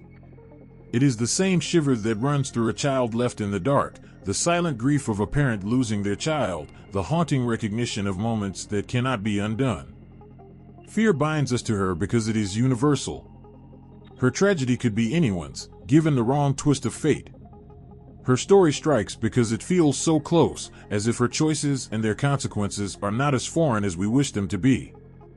Who among us hasn't been afraid of making a mistake so grave it might define us forever? Who hasn't wrestled with the ghosts of what if? Her tale whispers to the primal corners of the human mind, those corners where logic has no place, where we are ruled by instinct and emotion. Fear takes hold because her story is built on foundations that cannot be explained away, the ache of a broken heart, the horror of losing control, and the terror of realizing that love, for all its beauty, can sometimes destroy. But it's not only personal fears that keep her alive. Societies, too, are haunted. The collective anxieties of a culture pour into her legend, making her not just an individual ghost, but a reflection of deeper, shared fears. Her cries are the echoes of generational trauma, the scars left by betrayal, oppression, and survival in a world often too cruel. Fear of La Llorona becomes fear of abandonment, of justice undone, of cycles of suffering repeating endlessly. Her presence lingers because fear doesn't just paralyze, it also connects. Around her story, communities gather, telling and retelling her tale in whispered voices. There's a strange comfort in her legend, a reassurance that in fearing her, we recognize our shared vulnerabilities. Around campfires, in dimly lit rooms, her story becomes a way to confront what we cannot say aloud. Her wail forces us to look into the parts of ourselves we try to hide. Her voice is also a warning. It reminds us that love, unchecked by reason or twisted by betrayal, can descend into chaos. Fear doesn't just live in the night, it lives in the choices we make, in the moments we hesitate or act too rashly, in the relationships we let slip away or destroy. Her story warns us of the consequences of forgetting compassion, of letting sorrow fester into madness. There is power in her fearsome grip. It keeps us alert, forces us to face the realities of life we'd rather ignore. It reminds us of the thin line between safety and despair, between love and obsession. Her story doesn't just haunt, it teaches, though the lessons are steeped in cold dread. And in the end, what keeps her alive is not her ghost, but what she makes us feel. Fear is her lifeblood, but empathy is what gives her form. As her wail fades into the distance, the air grows heavy with the realization that she will return. The fear she inspires is not just of her, but of ourselves. Her presence lingers like a shadow on the river, rippling with the undercurrents of every unspoken regret, every lost moment, every fragile truth. Fear, after all, is not the end, it's only the beginning. The moon hung low, casting an eerie silver glow over the fields. A lone traveler, burdened by the weight of a long day, followed a narrow path that hugged the edge of a river. The air was heavy, every step muffled by the soft earth. Then, without warning, a sound rose above the gentle lapping of water, a cry, sharp and sorrowful, cutting through the stillness like a blade. The man froze, his breath catching in his throat. There it was again, closer this time. A woman's wail, drenched in despair, calling out for her children. He turned toward the river, his heart pounding. The figure that emerged was cloaked in white, her form almost ethereal in the moonlight. Her face, shadowed by her long hair, was impossible to see, but her grief was palpable. She moved as if weightless, her voice rising in agony as she drifted closer. The man, paralyzed by a mix of fear and fascination, couldn't tear his eyes away. Then, with a sudden, violent rush of wind, she was gone, leaving behind only the echo of her sorrow. Stories like his have persisted for centuries, whispered from lips trembling with fear or awe. In every corner of the Americas, there are those who claim to have seen her, heard her cries, or felt the chilling brush of her presence. They speak of encounters that defy explanation, moments that leave a mark not just on the mind, but on the soul. One woman from a small village swore she saw La Llorona while returning home from a late-night gathering. She had been walking alone, the only sound her footsteps on the dusty road. Then came the wail, distant at first, growing louder with each step. When she looked up, she saw a figure standing on the riverbank, her white gown billowing as if caught in an unseen current. The woman tried to call out, to ask if she needed help, but the figure turned toward her, and she saw the hollow, empty sockets where eyes should have been. Terror gripped her, and she ran until her legs gave out. To this day, she refuses to walk alone at night. A farmer in northern Mexico tells of a night he spent guarding his fields. The moon was bright, the landscape calm, until he heard a faint sobbing. Thinking it was a lost traveler, he approached the sound. But as he neared the river, the sobbing grew into a wail so piercing it made his blood run cold. He saw her then, a woman kneeling by the water, her face hidden in her hands. When he called out, she looked up, and he saw a face twisted in grief, her mouth stretching impossibly wide as she screamed. The farmer fled, abandoning his post, and when he returned the next morning, there was no trace of her, only the footprints leading to the water's edge. Even children have their stories, though they are often reluctant to share. A boy playing by a creek swore he heard someone call his name, a soft, almost motherly voice. When he turned, he saw a woman in white beckoning him to come closer. She was beautiful, he said, but her eyes were filled with tears, and something about her smile felt wrong, like it was too wide, too forced. Before he could move, his grandmother appeared, screaming for him to get away. The boy ran to her, and when he looked back, the woman was gone. His grandmother, shaking with anger and fear, told him never to go near the water alone again. Some accounts are less dramatic but no less haunting. A family driving through a desolate stretch of road reported seeing a figure walking alongside the car. She appeared out of nowhere, her pale form illuminated by the headlights. They slowed down, thinking she might need help, but as they approached, she vanished. The children in the back seat began to cry, saying they could still hear her voice, whispering their names. What makes these stories so chilling is not just the vividness of the encounters, but the consistency of the details. The white dress, the mournful cry, the connection to water, they are threads that tie these experiences together, no matter where they occur. Each account adds another layer to her legend, keeping her alive in the minds of those who hear or tell them. Skeptics may dismiss these tales as the product of overactive imaginations or the influence of folklore passed down through generations. But those who have seen her, who have felt her presence, speak with a conviction that is hard to ignore. Their voices tremble not just with fear, but with a kind of reverence, as if they have glimpsed something far beyond the ordinary. For some, these encounters are a reminder of the boundaries that separate the living from the dead, a line La Llorona seems to cross with ease.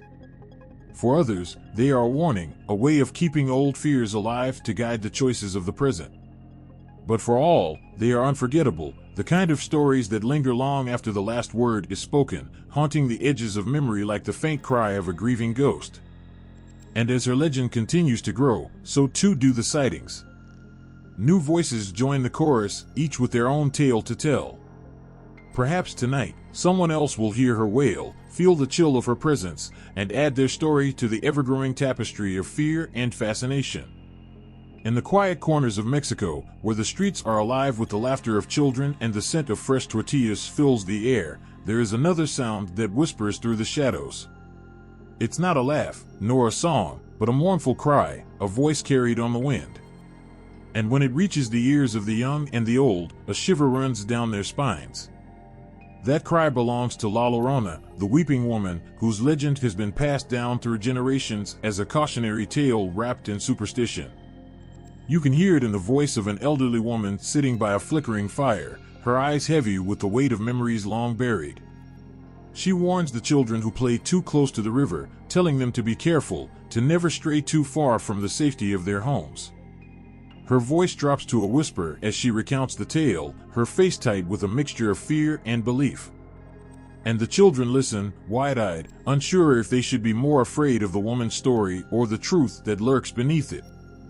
In rural villages, where the land stretches endlessly and the stars above feel close enough to touch, the presence of La Llorona is felt in more than just ghost stories. She is a figure that resides not just in the past, but in the present, woven into the fabric of daily life. To wander near the river at night, to walk the empty streets alone after dusk, these are things one simply does not do, not because of the danger from criminals or wild animals, but because La Llorona might be watching. Her grief is so powerful, so unrelenting, that it seems to haunt the very landscape itself. A mother who lost her children is a sorrow that is too much for one soul to bear, and so her spirit has seeped into the earth, the water, and the air. Even in the bustling heart of Mexico City, where the sounds of modern life drown out the ancient whispers of the past, La Llorona is still a presence. She is no longer just a legend, but a superstition that holds sway over the hearts of those who may dismiss her story in daylight but cross themselves at night. People pass through the crowded streets, but when the moon rises high and the shadows grow long, there is always that thought that lingers. Is La Llorona watching?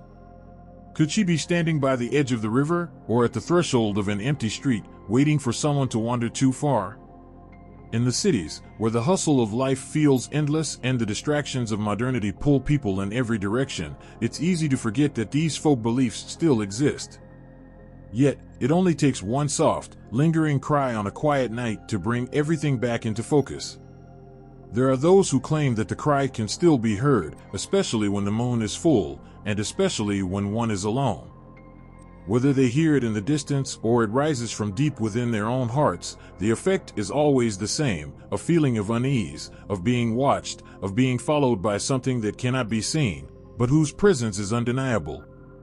For those who live by the traditions of their ancestors, La Llorona is more than a ghost story. She is a living warning, a symbol of the dangers that lurk just beyond the visible world. She teaches caution, urging people to respect the boundaries of the physical world and the unseen forces that dwell within it. Don't walk alone at night. Don't go near the water. Don't stray from the safety of the crowd.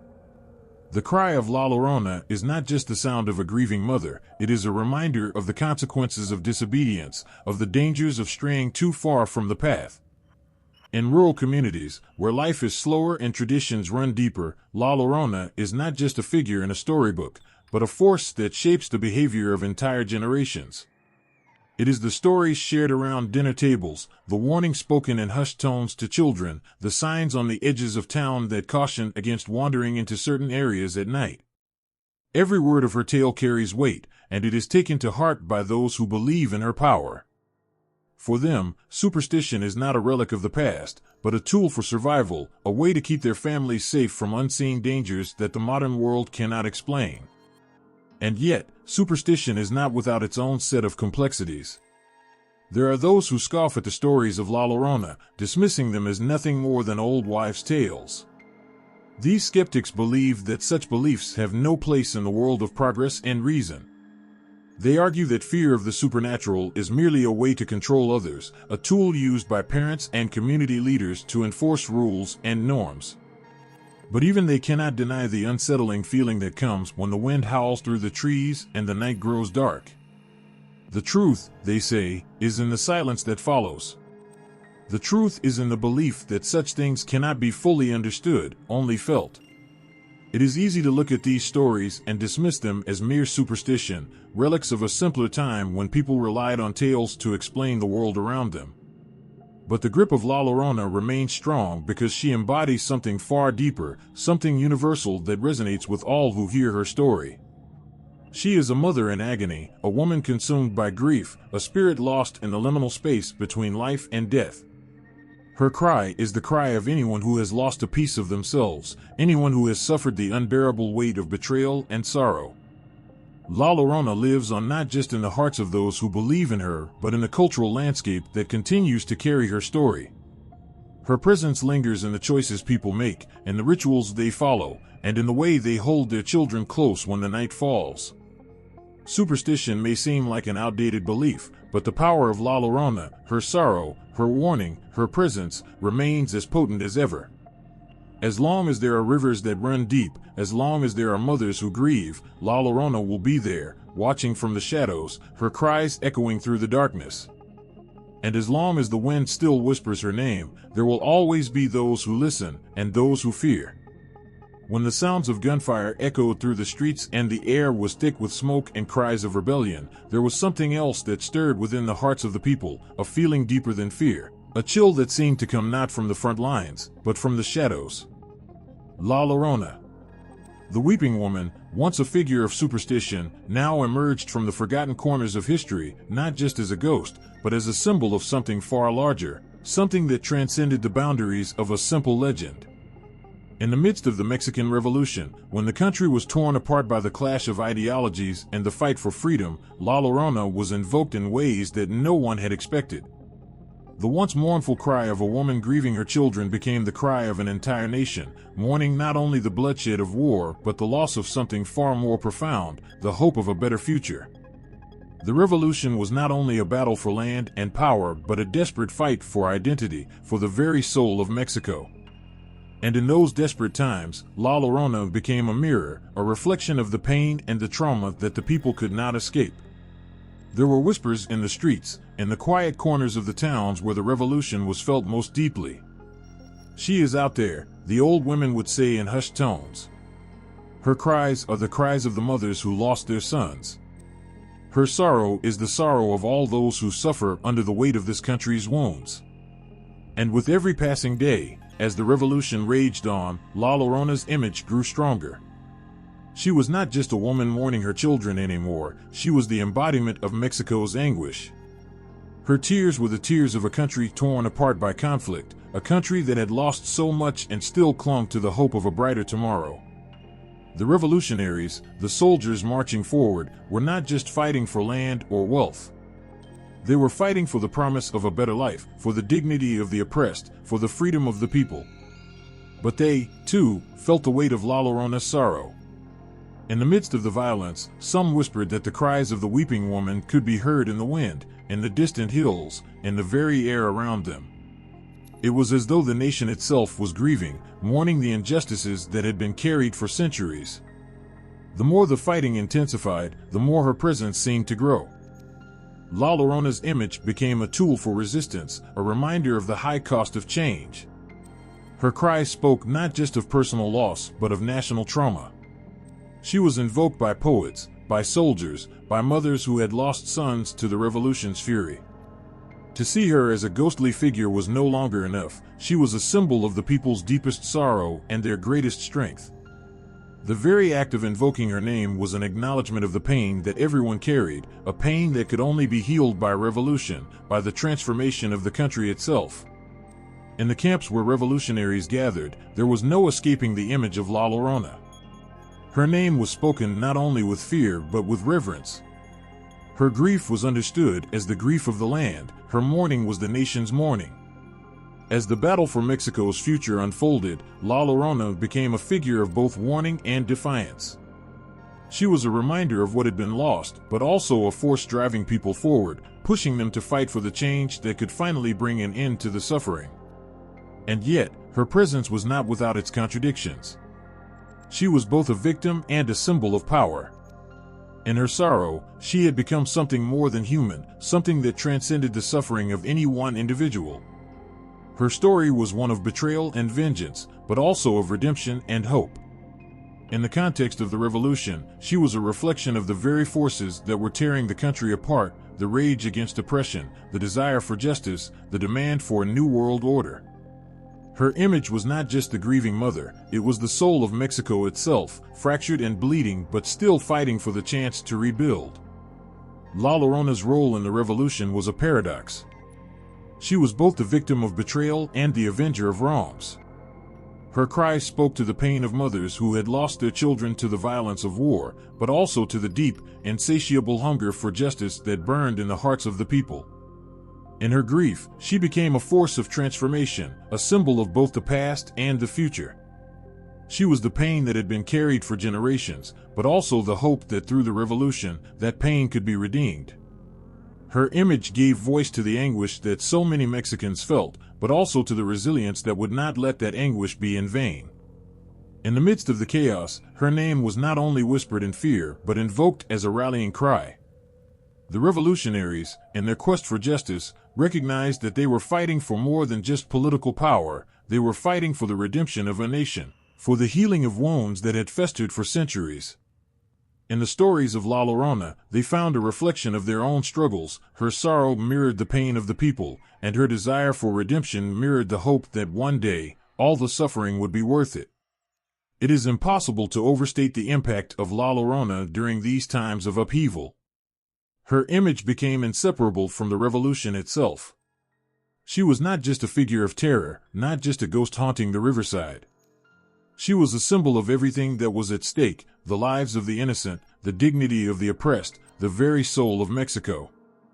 The revolution, like La Llorona, was a story of loss, of betrayal, of grief, but it was also a story of transformation, of a country seeking redemption from its past. And in the end, as the revolution drew to a close, La Llorona remained. Not as a mere ghost, but as a symbol, a reminder of the wounds that had been inflicted, the suffering that had been endured, and the hope that had never died. The cries of La Llorona, once heard in the wind, continued to echo in the hearts of the people, reminding them that the fight for justice was far from over. Her presence, like the revolution, would never be forgotten. The night falls heavy, the silence unnerving. Somewhere far off, you hear a faint cry carried by the wind. It starts as a soft wail, almost indistinguishable from the rustling of the trees. But then, it grows, louder, more desperate, piercing the air with an unmistakable sorrow. That sound, as if coming from the depths of the earth, fills the emptiness of the night and makes your skin crawl. You freeze. You know this cry. It's the weeping of a lost soul, a voice that should not be heard in this world. The legend of La Llorona is known across borders, woven into the fabric of life in places where fear, grief, and love collide. But does her story stand alone, or does she share something with the ghosts of other cultures that lurk in the shadows of our collective nightmares? In Ireland, there's the Banshee, a wailing spirit who signals death with her mournful cry. She is often depicted as a woman with long, flowing hair, her face twisted in a mask of sorrow. Her tears are said to be a prelude to tragedy, warning the living of what's to come. Much like La Llorona, the Banshee is tied to the idea of loss and the grief that follows it. Both figures are embodiments of mourning, their cries haunting the living as they navigate the fragile line between life and death. In the darkness, they remind us that the line between the two worlds is not always clear. The parallels between La Llorona and the Banshee are undeniable. Both are women trapped in their grief, cursed to wander the earth crying for what they have lost. Both are tied to the idea of death. La Llorona's cries signify the deaths of her children, while the Banshee's wail heralds the end of life itself. Yet, while La Llorona is consumed by guilt and despair, the Banshee is often seen as a more passive observer, an entity who only mourns the inevitable. The difference in their motivation speaks to the different ways societies view death. La Llorona is an active participant in her tragedy, driven by vengeance and heartbreak, while the Banshee is a silent witness, a figure who embodies the sadness of loss without ever intervening in it. Far away in Eastern Europe, there's the tale of the White Lady, a ghostly figure draped in flowing white garments. She haunts castles and lonely roads, and like La Llorona, her presence is tied to deep, unresolved pain. The White Lady is often a tragic figure, sometimes a bride who was betrayed, sometimes a mother who lost her children. Her death is marked by a profound sadness, and her presence is said to be a warning to others of the dangers of love, betrayal, and vengeance. As she roams the earth, her pale, spectral figure reminds the living of the fragility of happiness and the lingering consequences of past actions. The White Lady, much like La Llorona, exists between worlds, neither fully alive nor fully dead, but trapped in a cycle of torment that she can never escape. Both are symbols of how the past never truly lets go, how grief and regret seep into the present, haunting the living.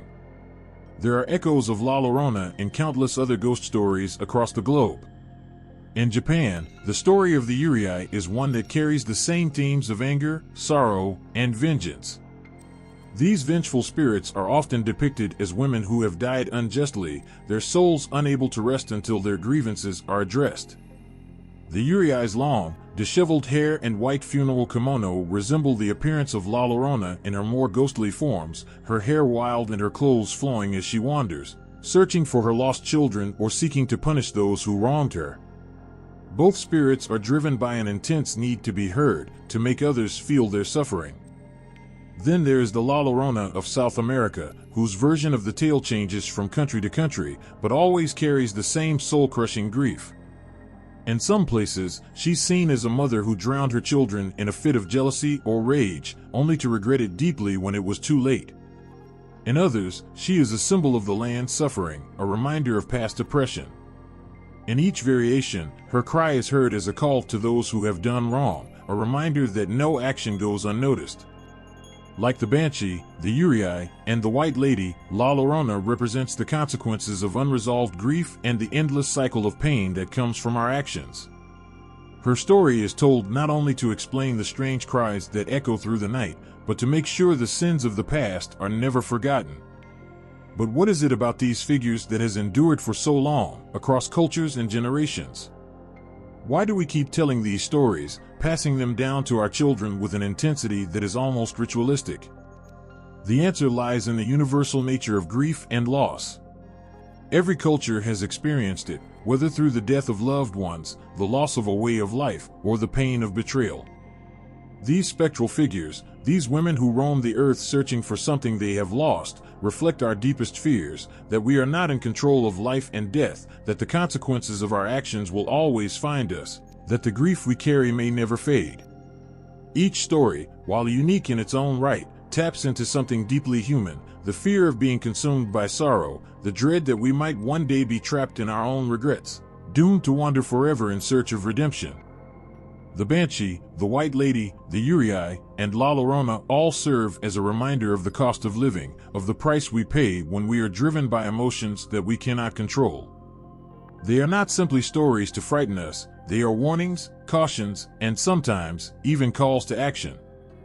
They ask us to be mindful of how we live, of the choices we make, and the things we take for granted, because in their eyes, every cry is a reminder that death and grief are never as far away as we think.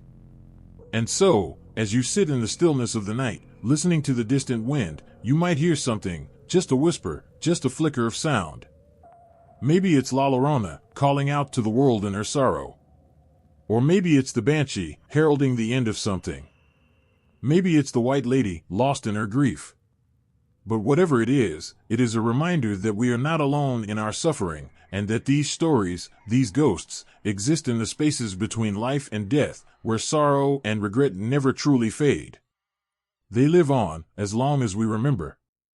The moonlight spills across the dark landscape, the quiet hum of the night broken only by the rustling leaves and distant whispers that seem to float on the wind. A figure emerges, her face pale and eyes hollow, her long, flowing hair drifting in the breeze like a living thing. Her eyes seem to search for something she has lost. And in that moment, you realize, the legend of La Llorona has not stayed in the past. It has crossed oceans, carved its way through time, and woven itself into the fabric of new worlds. What was once a tale told along the banks of Mexican rivers has evolved, transformed, and taken on new shapes that speak to the changing lives of those who have heard her cry. As the story traveled across Latin America and into the United States, it began to take on new meanings, reflecting the evolving fears and struggles of the people who embraced it. In the small towns and bustling cities of the United States, particularly in the southwestern regions, La Llorona's legend began to take root in ways that mirrored the experiences of immigrant communities. These were people who had crossed borders, who had left behind their homes and families, seeking better lives, but carrying with them the weight of their histories. La Llorona became a figure not just of loss, but of the struggles faced by these communities in a land that often seemed indifferent to their pain. In the United States, the tale of La Llorona morphed into a more immediate fear, a fear that resonated deeply with the stories of families torn apart by borders, by deportations, and by the ever-present threat of being cast away from the only place they could call home. The figure of La Llorona, crying for her children, became more than just a ghostly reminder of a mother's grief. It became a symbol of a more widespread, shared sorrow. Her wails echoed through the valleys of immigrant neighborhoods, where parents feared for their children's futures, and where families grappled with the haunting uncertainty of their existence in a world that could suddenly change. In these places, La Llorona is no longer just the weeping mother wandering the night. She represents every parent who has felt the sting of separation, the endless ache of wanting to keep their children safe, but being powerless to do so. She is the living, breathing testament to the sacrifices made, the dreams deferred, and the pain of not knowing whether one's children will be taken from them or left behind. Her cry is not only a cry for lost children, but for lost futures, for dreams that were never realized, for love that can never be fully expressed. It's a cry that says, "I gave everything for this, but it was not enough." As La Llorona's tale spread throughout Latin America, it retained its traditional core, a tragedy steeped in personal loss, but it began to reflect the region's shifting social and political landscape. Her story, still rooted in maternal grief and vengeance, became intertwined with the struggles for justice and equality. In places where political corruption, poverty, and violence have ravaged communities, La Llorona's ghost began to take on new meanings. She became a symbol of protest, a voice for the voiceless. Her cries echoed through the streets as people searched for their lost loved ones, or for justice that seemed forever out of reach. Her wail became a haunting reminder of the women and children who had disappeared, victims of systemic violence, abductions, or natural disasters. In these regions, La Llorona's weeping transcended the personal to become a collective cry for all those who had suffered and never been heard. Her face, twisted in pain, became the face of every mother who had lost a child to senseless violence. Her grief became the grief of an entire community. And in that grief, there was not only sorrow but also strength, a reminder that the pain of loss could fuel a fire for justice, a fire that could not be extinguished. In Mexico, La Llorona's figure continued to evolve in a similar way. As the story was told and retold, she became both a cautionary tale and a symbol of collective trauma. As the country grappled with the impact of colonization and the legacies of those who had come before, La Llorona's pain became the pain of the land itself. She represented not only the loss of her children but the loss of a way of life, the destruction of traditions and cultures that had been in place for centuries. Her cries became the cries of a people who had been oppressed, who had faced generations of hardship, and who now sought to hold onto the fragments of their history and heritage. Her loss was not just the loss of a mother, but the loss of a nation's innocence and identity. Her pain resonated in every corner of Mexico, and through her, people could give voice to their own suffering. The legend's reach also spread beyond borders and countries, even infiltrating popular culture. In films, books, and music, La Llorona became more than just a ghost story. She became an archetype, a figure that crossed cultures and found a place in the stories of countless people. Whether in the haunting notes of a song, the chilling moments in a film, or the stories passed down through generations, La Llorona was no longer confined to the riversides. Her presence stretched far and wide, carried by the winds of migration and the voices of those who sought a better life while holding onto their past. She became an emblem of both personal grief and societal injustice, a constant reminder of how history can shape the present and how loss, whether personal or collective, can leave an indelible mark on the soul. In the United States, where La Llorona's story often takes on a more frightening tone, she embodies the fear of displacement, the worry that the dreams of a better life can be shattered in an instant. For those who heard her wails in the dead of night, she was not just a ghostly figure from the past. She was real. Her pain was real. Her loss was real. And her fear was one shared by many. As the winds howl and the night settles around you, you realize that La Llorona is not merely a figure from folklore. She is a reflection of the very struggles that have shaped the world. She is the cry of every mother, every lost soul, every person who has ever feared that the ones they love could be torn from them. Her story is not confined to a single place, a single time.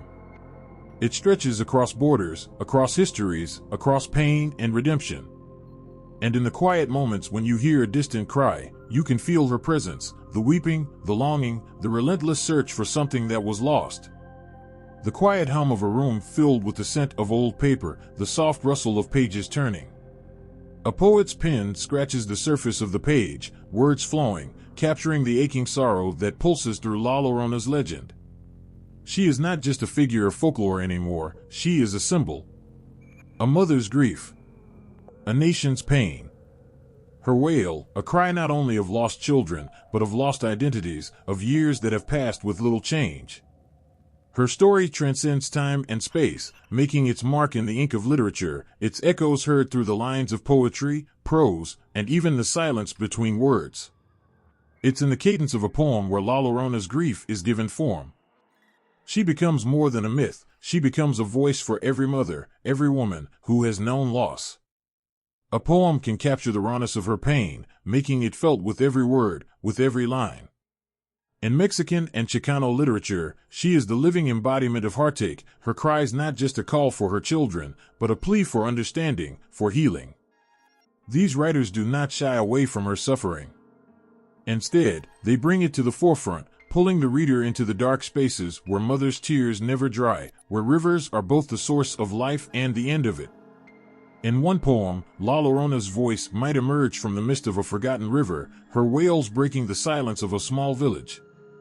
She speaks not just of the children she lost, but of the life she once knew, of love and betrayal, of dreams turned to dust.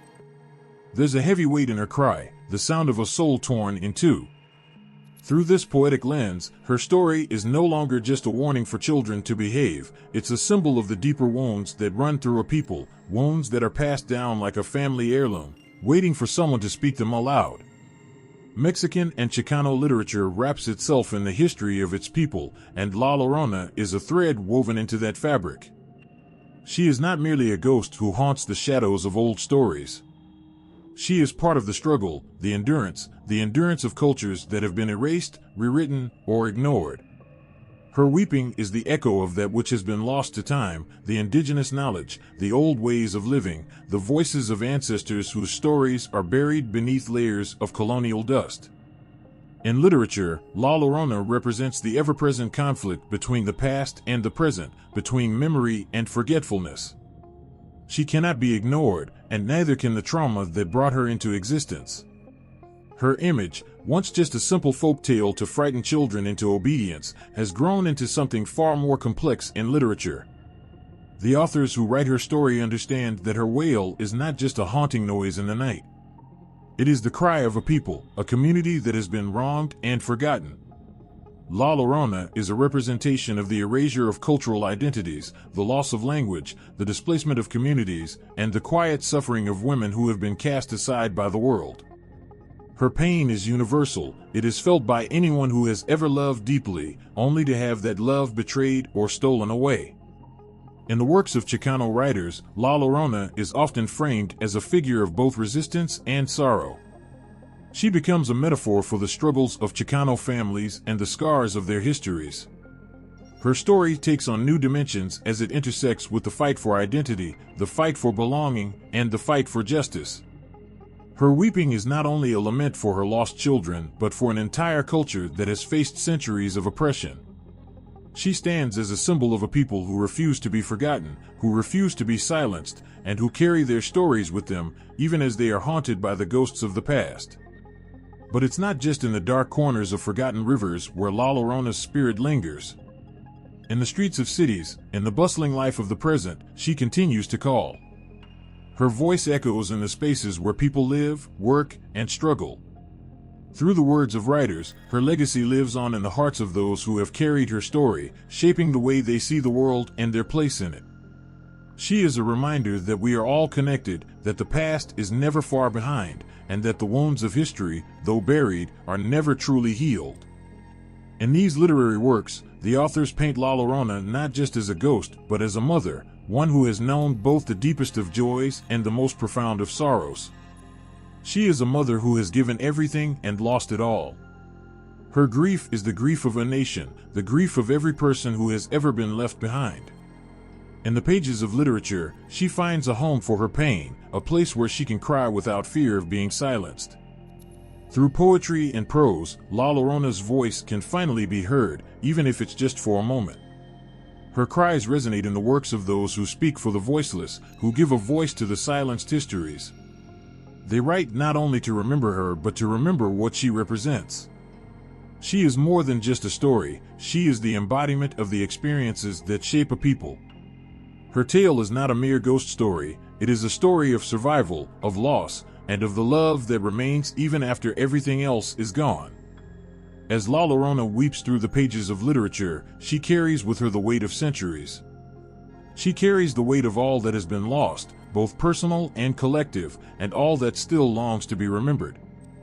Her tears are not only those of a grieving mother, but those of a people who have faced unimaginable hardships, who have endured and resisted, and who continue to search for healing, even in the darkest corners of their souls. And so, through literature, La Llorona lives on, her story retold in ways that resonate with each new generation. Her cry is not just the sound of a mother mourning her children, it is the sound of a world that has been broken and is struggling to put itself back together. Her pain, her love, and her sorrow echo in the hearts of those who have known the ache of loss, the fear of displacement, and the longing for something that can never quite be reached. And yet, she continues to search as her story lives on, woven into the fabric of the world, waiting for the next voice to give her weeping meaning. The stage is set. The lights dim, and a hushed murmur spreads across the theater. The air is thick with anticipation as the first notes of a haunting melody reverberate through the room. A figure emerges slowly from the shadows, her white dress flowing like a river in the moonlight, her face obscured, yet her grief palpable in every movement. The audience holds its breath, caught between the familiar and the unknown, as La Llorona steps into their world once more. On stage, she becomes more than just a myth. She becomes real. The very air shifts, charged with sorrow and pain, as her wails echo through the theater. There is a power in her presence, an unspoken tension that pulls at the heart. It's as if the weight of her grief, her rage, her brokenness, fills every corner of the space, making the audience feel it in their bones. Her story, once a whispered legend passed from mother to child, is now alive, unfolding before their eyes with every anguished gesture, every mournful cry. In theater, La Llorona is no longer just a voice in the night, an ancient warning. She is flesh and blood. The pain of a mother who has lost everything takes on a physical form in her movements, her face, her expression. The actress portraying her does not merely speak her lines, she becomes her. Her every breath, every step, every tear is a reflection of the torment La Llorona carries. The audience cannot look away, as if her sorrow has rooted them to the spot, making them feel the weight of her loss as their own. In some performances, the dance becomes a language all its own. The graceful movements, coupled with the rhythm of a mournful song, speak volumes. Through the sway of her body, La Llorona tells a story without words, each turn and gesture laden with meaning. Her dance is an offering, a lament for the children she has lost, for the love that has slipped through her fingers. The audience watches in rapt silence as she spins, lost in the memory of her past, each step a painful reminder of what can never be undone. The music swells, her movements become more frantic, her cries grow louder, and the room trembles with the intensity of her grief. The stage brings La Llorona into the present, but with each performance, she becomes a part of the audience's story too. She speaks to the universal themes of motherhood, loss, and longing. In every show, she serves as a mirror, reflecting the hidden wounds that lie within us all, the fears we try to bury, the regrets we carry, the pain we cannot let go. Her sorrow is not just hers, it belongs to anyone who has ever lost something or someone. Her wail echoes in the hearts of all who have loved and suffered. And in the stillness that follows her cries, the audience is left with a sense of something unfinished, something broken, something that can never be healed. Yet, in this space, on the stage, there is an odd sense of catharsis. The actors playing La Llorona and those around her do not shy away from her pain. They embody it. They let the raw emotion spill over, and in doing so, they allow the audience to confront their own hidden grief. The stage becomes a place of healing, not through resolution, but through the acceptance of sorrow and the release of its weight. There is something mesmerizing about watching La Llorona's anguish unfold before your eyes. It is as though time itself stops, and all that remains is the haunting power of her sorrow. The tension builds, the air thickens, and the audience leans forward, breathless. They are drawn into her world, and for a fleeting moment, they understand the depth of her loss, the magnitude of her regret. It is an emotional experience that leaves a lasting impression, as though the very essence of La Llorona has entered the hearts of all who bear witness. The beauty of La Llorona's dramatization lies in its ability to transcend cultural boundaries. Though her story originates from Mexican folklore, her pain is universal. On stage, she is not just a mother from another time and place, she is every mother, every woman, every person who has ever loved deeply and lost. The themes she represents, grief, regret, love, and betrayal, are timeless, and her story resonates with anyone who has experienced these emotions. Whether in a small, intimate theater or a grand stage, her wails echo across cultures, reaching into the depths of the human experience. But there is also a certain power in the way La Llorona is presented. In the quiet moments of stillness, as the actress contemplates her loss, there is a vulnerability that cannot be ignored. Her pain is not displayed for shock or fear, it is laid bare as a testament to the depth of human emotion. There is something hauntingly beautiful in watching her struggle to hold onto her children, to hold onto her love, even though she knows it is slipping away. The audience cannot help but feel her desperation, her hopelessness, as though they too are drowning in the same river of grief. And yet, despite the agony of her tale, there is strength in La Llorona. She endures. Her cries are not just a surrender to the sorrow she feels, but a defiance, a refusal to be forgotten. In theater, she becomes a voice for all those who have suffered in silence, for all the women whose stories have been ignored or erased. She is their champion, their cry for justice, their testament to the power of resilience in the face of overwhelming grief. In this moment, on stage, La Llorona is both a reflection of the past and a cry for the future. She reminds us that our pain is not just our own, that it connects us all. And as the performance comes to a close, as the final note of music fades into the silence, the weight of her presence lingers in the air. Her tears may dry, but her cry for the lost children, the lost love, and the lost time continues to echo in the hearts of all who have witnessed it. The screen flickers to life, and there she is, bathed in moonlight, her sorrowful face hidden beneath a tattered veil. The faintest sound of water lapping against the shore creeps into the soundscape. You can hear it before you see her, the soft, chilling wail of La Llorona, as she searches for her lost children. The camera zooms in, focusing on the hollow eyes, the tears that streak down her pale cheeks, and the grief that seems to swallow the air around her. The terror is not in her appearance, but in the deep, unrelenting pain that radiates from her every movement.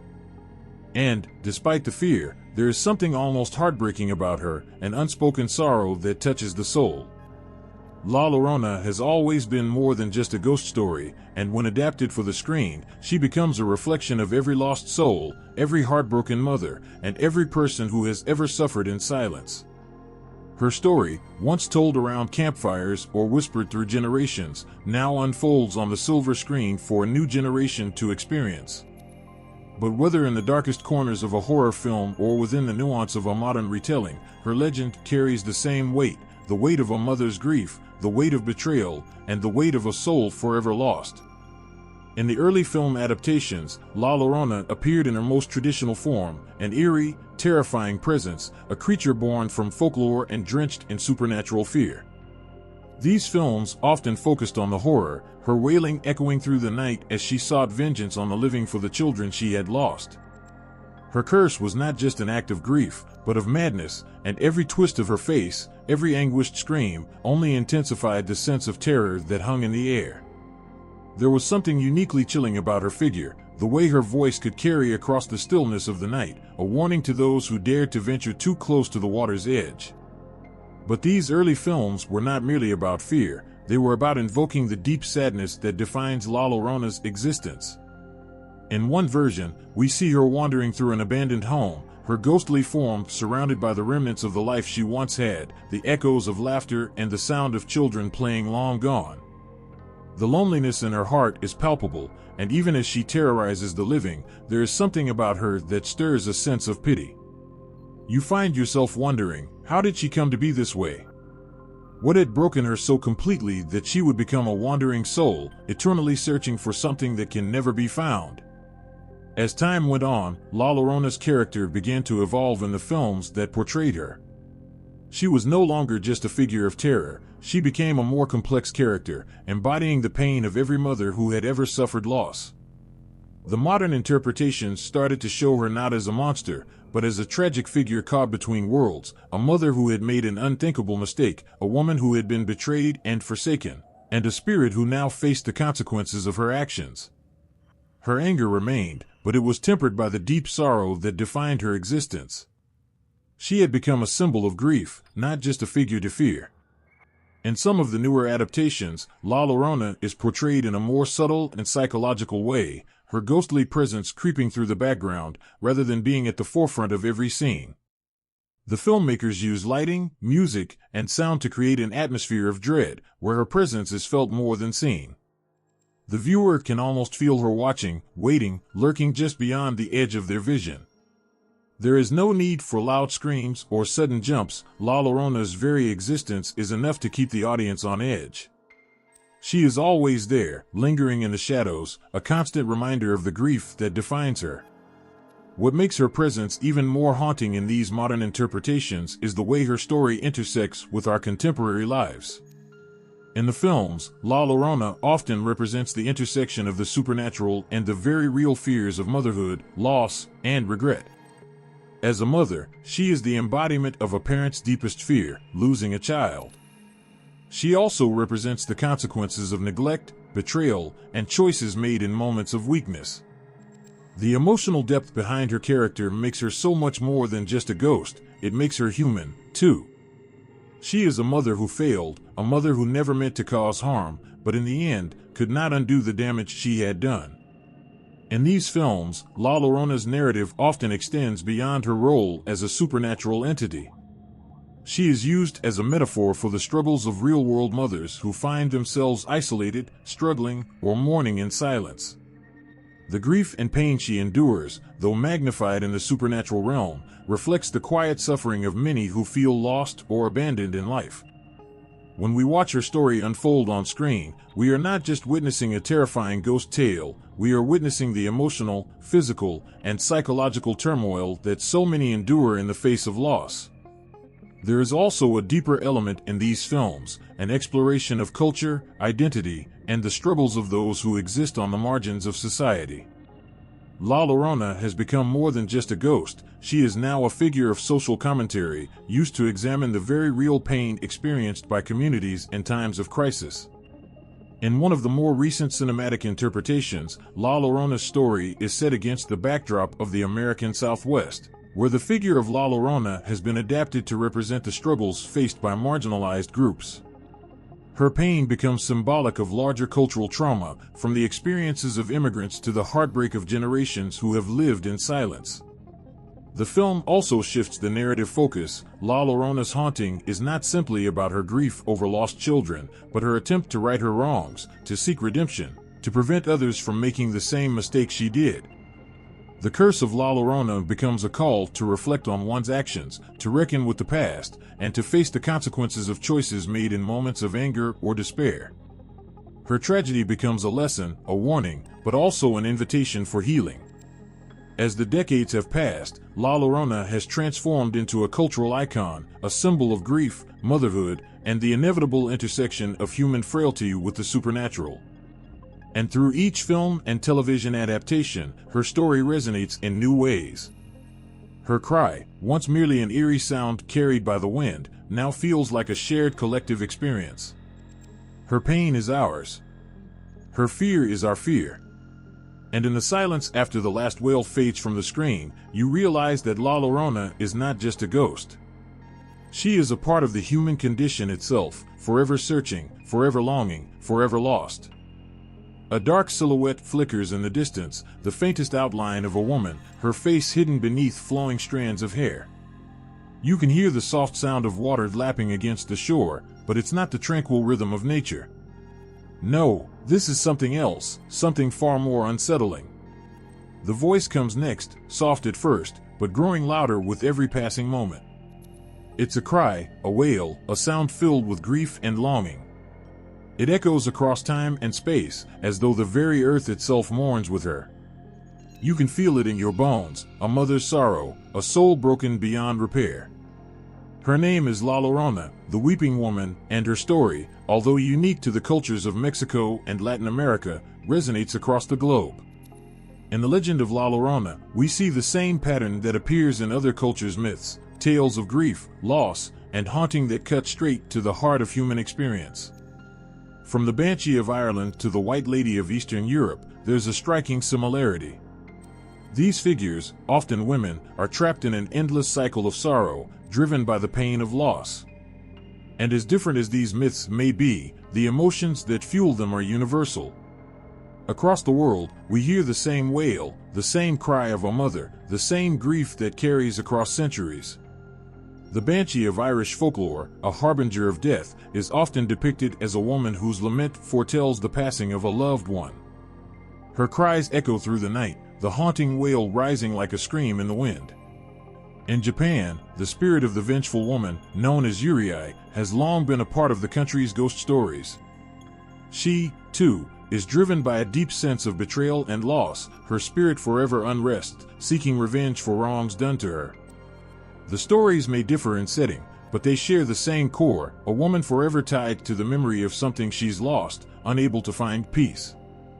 It's as though across the world, humanity has found a way to process its collective sorrow. The grieving mother, the lost soul, the woman who cannot move on, this archetype speaks to something primal within all of us. It's not just about the fear these spirits invoke. It's about something deeper, the recognition of what it means to be human, to experience love, loss, and regret. The pain that La Llorona embodies is not confined to the borders of one culture. It is the pain of any mother, anywhere, who has lost a child. It is the anguish of anyone who has ever loved deeply, only to find that love torn away, leaving nothing but emptiness. There's a universality in La Llorona's cry. It's not just a warning, a fearsome tale to keep children from wandering too far at night. It's a reflection of our own fears and losses. We've all felt the weight of grief at some point in our lives. And for many, that grief is inextricably tied to those we love. When we hear La Llorona's cry, we understand it, not because we have been through the exact same experience, but because we know loss in our own ways. And as much as we may fear her, we also pity her. Her story is one of tragic inevitability, the point at which grief consumes a person, turning them into something unrecognizable. The Banshee, Yurei, La Llorona, they all serve a similar function in their respective cultures. They are manifestations of grief, loss, and unhealed wounds. But these spirits also serve as reminders, cautionary tales that speak to us across the centuries. The Banshee's wail, as it travels through the night air, is a warning, a reminder of the fragility of life, of the connections we hold so dear. La Llorona's endless search for her children, as she wanders by rivers and lakes, is a warning of the consequences of despair, of the choices made in the heat of grief.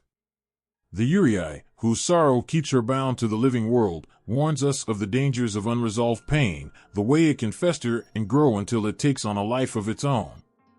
What's remarkable, though, is not just the similarities in these myths, but what they reveal about humanity itself. We fear these ghosts because they represent something that we cannot control: loss, death, and the haunting memory of those we have loved and lost. They also show us that, in many ways, we are all haunted.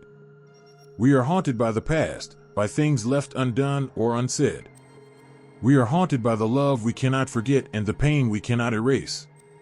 The Banshee, Yurei, and La Llorona all embody these universal truths. They show us that we are fragile, that life can change in an instant, and that grief, once unleashed, cannot be easily contained. But there's more to these myths than just fear. They also reveal a deeper, more complex truth about human resilience. After all, these spirits are not just vengeful, they are also driven by an insatiable desire for peace. The banshee wails for the living, yes, but she also mourns for the dead, embodying the grief of both worlds. The Uriai's haunting is a reflection of her desire to make amends, to find resolution for her pain. And La Llorona, despite her vengeful ways, is driven by an eternal need for forgiveness, a desperate hope that her actions can somehow be undone, that her children will return to her. The question that haunts us, then, is not just why these spirits exist, but why we create them in the first place. What does it say about us, as human beings, that we have created such powerful figures out of grief? Perhaps it's because these myths help us process the very real emotions that we struggle to put into words. They give voice to our sorrow and allow us to confront our fears in a way that feels less overwhelming. They are reminders that we are not alone in our suffering. Across cultures, across generations, there are people who have experienced the same heartache, the same loss. These ghosts are not just warnings, they are a form of shared humanity, a way of coming to terms with what it means to live and to love. La Llorona's cry, the banshee's wail, the Uriai's mournful whisper, they all carry the same message. They remind us that grief is universal, that the human heart is fragile, and that loss is something we will all experience. But they also remind us that in our grief, we are not alone. There is solace in knowing that the sorrow we feel has been felt by others, that our pain is not isolated.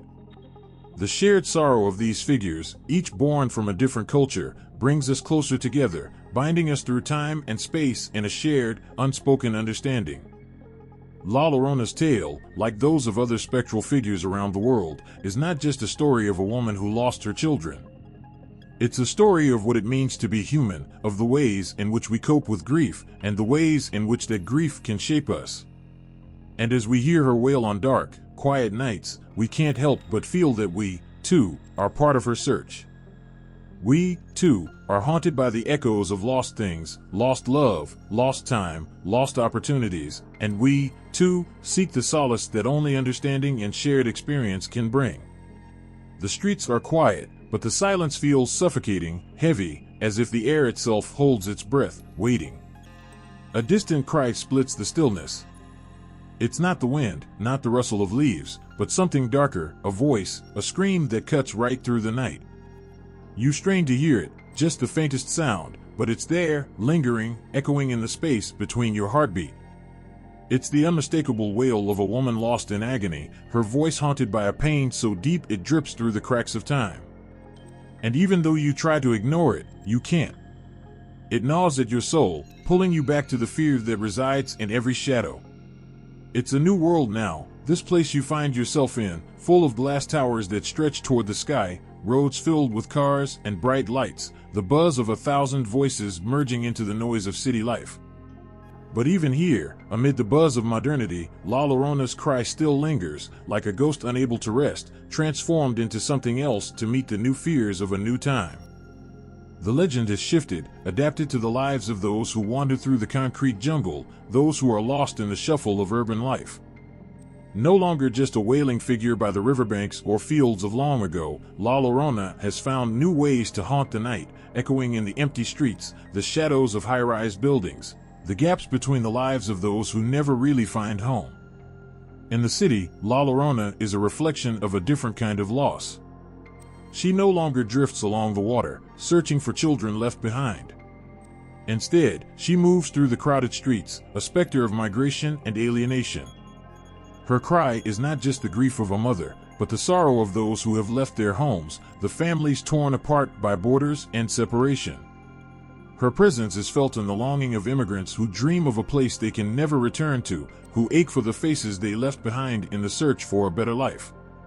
La Llorona now whispers through the crowded, anonymous corners of cities, a reflection of the painful truth that even in a new place, there is no place like home. Her cry is the cry of the displaced, the abandoned, the ones who gave up everything and gained nothing but an unyielding ache of loss. In the days of old, La Llorona's tale was a warning, a ghostly figure designed to keep children from wandering too far from home. But in today's world, her story speaks to something deeper, a terror that stems not from physical danger, but from the alienation that so many feel in a world that grows larger and colder by the day. For those who find themselves trapped in a foreign land, without the comforting familiarity of family or tradition, La Llorona is a ghost born of their fears, fears of being lost, of being unheard, of being forgotten. Her wail, once a mournful song of a mother's loss, now sounds more like the collective cry of a generation, those caught in the spaces between two worlds, unable to find their footing in either. Her ghost is not just a symbol of personal grief, but of a fractured society, one that has failed to stitch its broken pieces back together.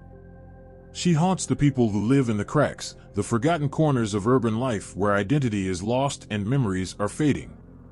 The broken-hearted mother searching for her children now mirrors the broken families scattered across borders, trying to hold onto something real in a world that constantly moves beneath them. And yet, as the city swallows the past and keeps moving forward, La Llorona finds a way to adapt. Her story, once a tale for children, now spreads through the internet, whispered in the digital dark corners of chat rooms, and shared in the texts of those who still carry the burden of their ancestors' grief. Her face, once hidden beneath a veil of tangled hair, now appears in new forms, images of the woman are shared in urban legends, and her story morphs into something modern, something more relevant, something real.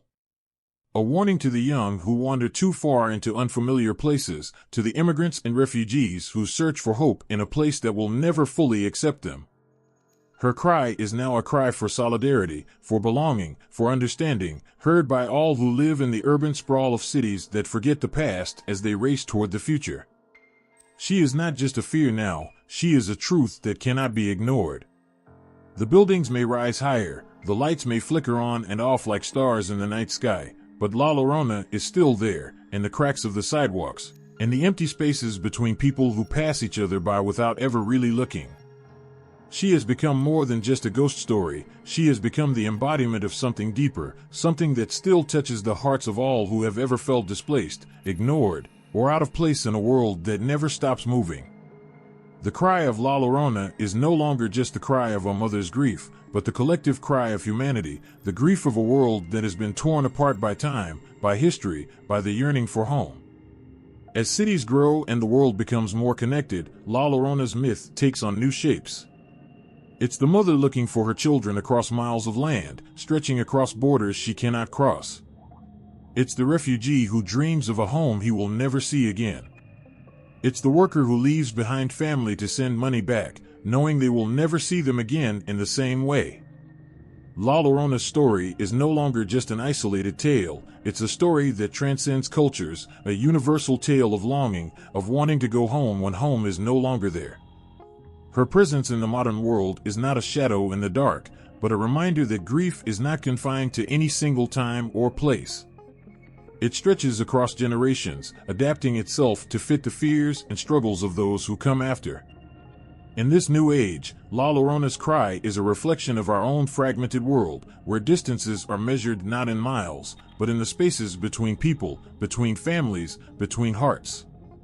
Her wail isn't just the sound of a broken mother's soul, it is the sound of a world in pieces, desperately searching for a way to stitch itself back together, even as it moves forward, never looking back. Her cry will always be there, in the streets, in the shadows, in the lonely corners of the city where no one really sees you. The story has changed, but her message remains the same. In the end, no matter how far we wander, no matter how much we build or how many walls we create, we are all still searching for something, something we've lost, something we can never truly recover. And in the silence of the night, in the urban sprawl, that loss echoes louder than ever. The wind howls through the trees, a chilling echo that seems to carry the sound of a woman's weeping. Her cry rises from the darkness, a mournful wail that cuts through the night air like a blade.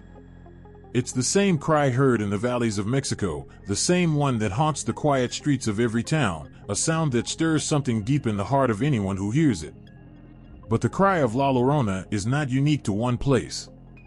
It has an echo that stretches across the world, a familiar story that spans cultures, connecting hearts in shared grief, in shared fear, in shared humanity. The woman in the shadows, the mourning mother, the lost soul searching for redemption, she is not just La Llorona. She is a reflection of something universal, something that has traveled across borders, cultures, and centuries. In Ireland, a similar wail pierces the night, the mournful cry of the banshee. Like La Llorona, the banshee is a figure tied to death, a woman who mourns for those who are soon to pass. She is often seen as an omen, her wail signaling the end of a life. But just like La Llorona, the banshee's sorrow is a manifestation of the pain of a mother, a woman who has lost something dear to her. In both legends, the image of a woman searching for something she can never recover lingers. The banshee's cry, though wrapped in the shroud of an omen, is also the cry of grief, of mourning, of never-ending loss. Her wail, like La Llorona's, is not just a warning, it is the sound of a mother's heartbroken search for something she can never find, a deep and enduring sadness that transcends time and place. In Eastern Europe, the story of the White Lady haunts forests and abandoned buildings. She, too, is a woman who searches for something lost, often a child, a lover, or a family she can never return to. The White Lady is another reflection of the same fear and longing that La Llorona embodies, though her form and setting may differ. She moves through the mist, her pale figure barely visible, a silhouette that fades into the night, much like La Llorona drifting along the riverbank. Both figures carry the weight of abandonment, of loss so profound it cannot be put into words. The White Lady's sorrow is as endless as the night, her presence as eerie and unsettling as La Llorona's cry that lingers just beyond the edge of consciousness. These stories are not isolated. They are reflections of something shared across cultures, a deep well of human emotion that has no boundary. The cry of the banshee, the weeping of La Llorona, the ghostly figure of the White Lady, each one represents something that touches everyone, the fear of loss, the agony of grief, the desperate longing for redemption. These are stories that transcend the boundaries of geography, of language, of time. They are stories that have been passed down through generations, woven into the fabric of different cultures because they speak to something innate in all of us, the fear of being lost, the sorrow of being abandoned, the haunting sense that sometimes we are simply too late to fix the things we have broken. The parallels between these figures, La Llorona, the Banshee, the White Lady, are not coincidences. They reveal something profound about humanity. These are not just ghost stories. They are symbols of the deepest wounds we carry, the parts of ourselves that are afraid to confront the reality of loss and regret. The universal nature of these myths speaks to the way cultures, no matter where they come from, all grapple with the same fundamental truths about human existence. Whether it's the loss of a child, a lover, or a part of oneself, the anguish of losing something precious is something we all share, regardless of where we are from or what language we speak. It's as though, no matter how much we try to hide from the truth, the pain of loss will always find a way to make itself known. It will creep into our stories, our myths, our dreams, showing up as a wailing figure in the dark, a ghost searching for what cannot be returned. The stories of La Llorona, the Banshee, and the White Lady reflect a truth that transcends cultures. Grief is universal. It has no borders. It does not discriminate. Every culture has its way of dealing with it, its own stories to explain the pain, but at the heart of each story is the same message, the inescapable presence of loss, of love that cannot be reclaimed, of wounds that can never fully heal. And in these stories, we find a mirror. We see the parts of ourselves that we try to ignore, the parts that are afraid to lose, the parts that are afraid to be lost. La Llorona and her counterparts across the world serve as reminders that we are not alone in our sorrow, that the pain we carry is shared by others. It's as if these stories are passed down not only to preserve the memory of those lost, but to remind us that our grief is not isolated. We are all part of the same human experience. No matter where we go, no matter how far we travel, the cry of the grieving mother will always be there, echoing in the darkness, a reminder that we all carry our own ghosts. The presence of these myths in cultures across the world is not just a coincidence, it's a testament to the power of storytelling, to the way humans connect across time and space. These myths give voice to something unspoken, something buried deep inside us that longs for understanding. They are stories of fear, yes, but they are also stories of resilience. They remind us that while we may lose, we may grieve, we may feel the weight of things we cannot change, we are not alone. And in that shared experience, there is a small, fragile comfort. La Llorona, the Banshee, the White Lady, they are all part of the same mythological thread, one that winds its way through the human experience. They are ghosts of grief, yes, but also ghosts of hope. They remind us that, even in our deepest sorrow, we are connected to something larger than ourselves, something that stretches across cultures, across borders, across time. And perhaps, in the end, that is the most powerful lesson these stories teach. No matter how lost we may feel, no matter how far we have wandered, we are never truly alone in our pain. The moonlight filters through the trees, casting long shadows across the ground. The air is thick with stillness, but then, a cry. A wail that rises from the very depths of the earth, echoing across the night, a sound that shatters the silence. It's the cry of a mother, lost in her sorrow, calling out to a world that no longer hears her. Her voice lingers, filling the air with something ancient and heavy, a sense of grief so profound it reaches into the soul. And yet, it is not just the wail of La Llorona that haunts the night, it is the shadow of something far deeper, something we all carry within us. La Llorona is not just a figure of terror, nor is she merely a ghost of folklore.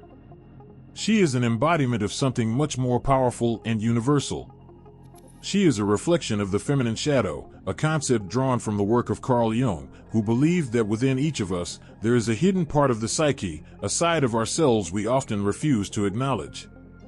The shadow represents the aspects of our personalities that we repress or deny, our fears, our darkest desires, our deepest pain. And in La Llorona, this shadow takes form. Jung argued that the shadow is not something to be feared, but something to be understood, something we must confront if we are ever to grow and heal. La Llorona embodies this shadow. She is the side of femininity that we have often pushed aside, the part of the mother, the lover, the woman that we choose not to see. Her sorrow is not just hers alone, it is a reflection of the pain and suffering that all women carry, the burden of societal expectations, of love unreturned, of loss that can never be undone.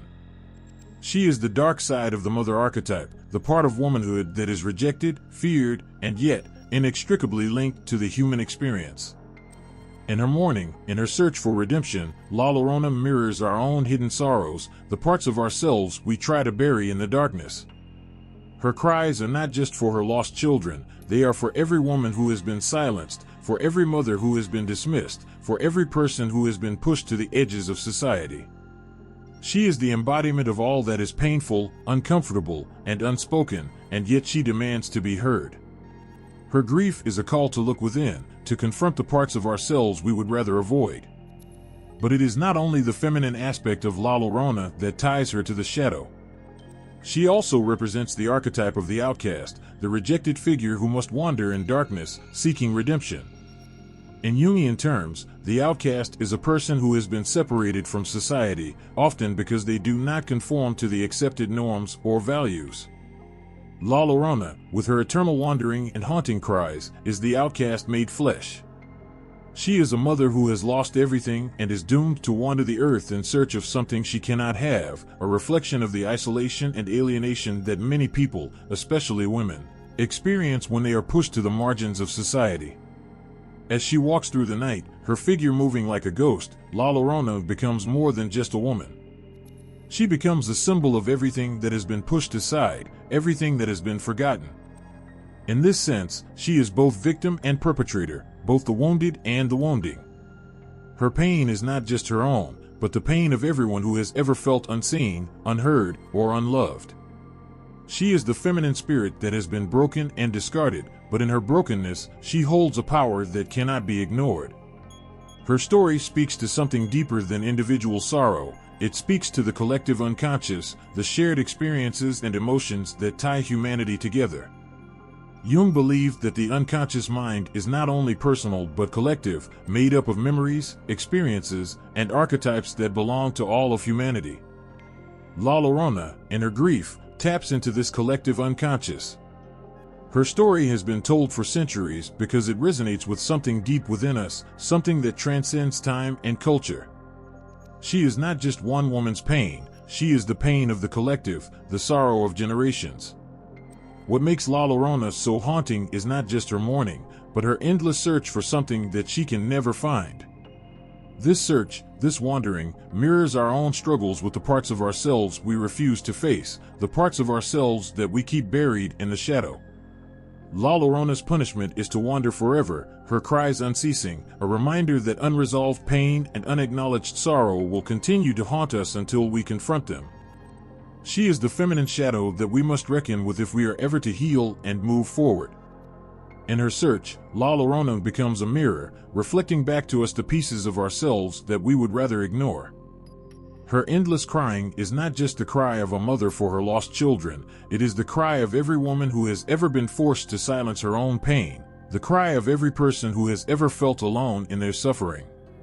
She is the embodiment of the parts of ourselves that we try to hide, the anger, the sorrow, the desire for redemption. And yet, in her journey, there is a strange beauty, a quiet power.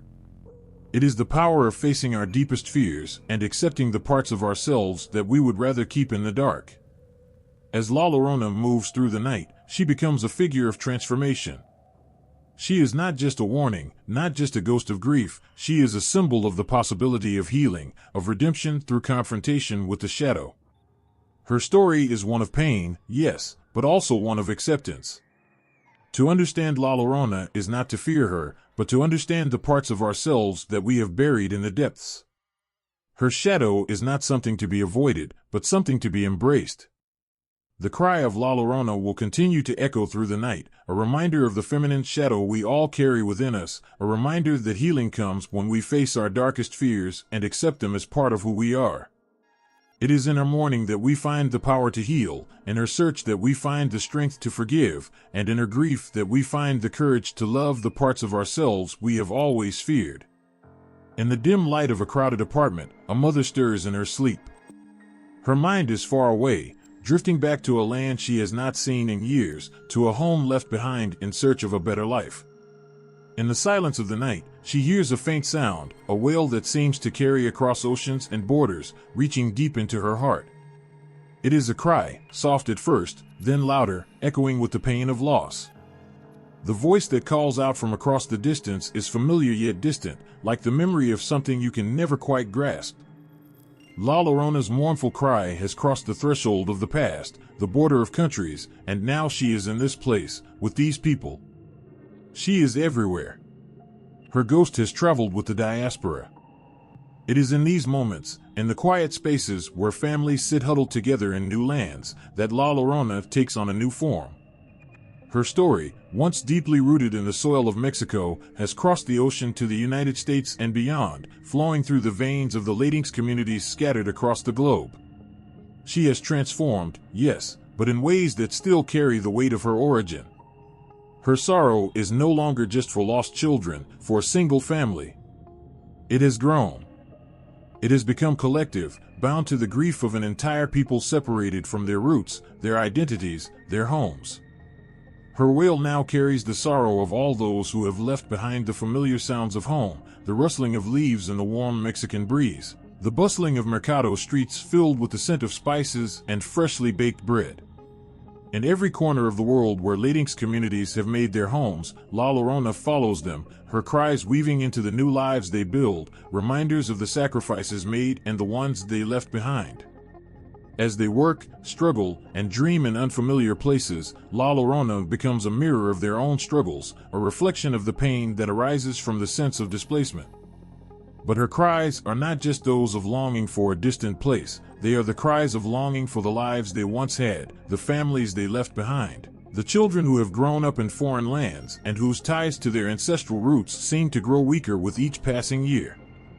La Llorona, once a haunting figure of a woman's grief, now becomes a symbol of the collective experience of exile. Her sorrow grows not only from the separation between mother and child, but from the separation of people from the land that nurtured them, from the culture that shaped them, from the memories they carry within. In the heart of Los Angeles, in the dusty corners of a small barrio, La Llorona's presence is felt differently. She is not just a figure from folklore, but a part of the lived experience. A story passed down from generation to generation, her cry now reverberates in the words of grandparents who recount tales to children born on foreign soil. She has adapted, like the people she follows, and her mourning has become a symbol of the challenges of navigating two worlds at once. For those who have left everything behind in search of opportunity, La Llorona is the living embodiment of homesickness.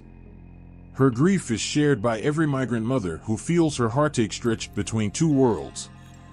The love she had for her children, lost to the cruel fate of her own hands, now echoes the feelings of parents who send their children away to seek a better life, to escape the dangers that their homeland no longer offers.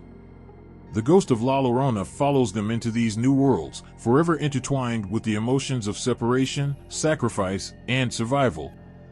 Her evolution is reflected in how Latinx communities hold onto their culture and identity while being pulled in different directions. La Llorona no longer just mourns for her children, she now weeps for the fading traditions, the language slipping from the tongues of new generations, the loss of the very essence of what it means to belong to a place. Her cries are now woven into the fabric of the diaspora itself, a reminder that no matter how far we travel, we are never truly free from the bonds of our past. In the crowded neighborhoods where the streets buzz with Spanglish and the air smells of grilled carne asada, La Llorona's presence is no longer confined to ancient folklore. She has become a living force, woven into the fabric of contemporary Latinx life. Her story exists in the bittersweet songs of mariachi bands that echo through the streets, and the solemn faces of parents working long hours to give their children opportunities they themselves never had, in the quiet yearning of the elderly for the homes they will never return to.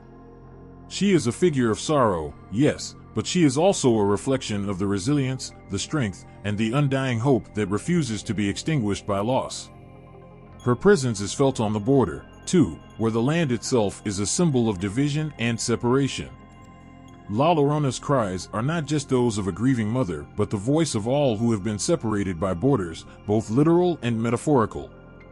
She is the voice of those who have crossed into the unknown in search of a better life, only to find that the weight of their history and their memories cling to them, refusing to let them go. She is the collective sadness of a people divided by walls, but united by the shared experience of grief, of longing, and of hope. Her evolution does not erase the past, it makes it more poignant, more immediate. La Llorona's wail is no longer just a tale of old Mexico, it is the sound of every mother who cries for her children, for her homeland, for everything lost and everything left behind. And in her cries, there is a promise. Though the journey is hard, though the distance may be great, there is always something worth returning to. La Llorona travels with those who have left, who have built new lives in new places, carrying the sorrow and the love of a mother whose pain has transcended borders.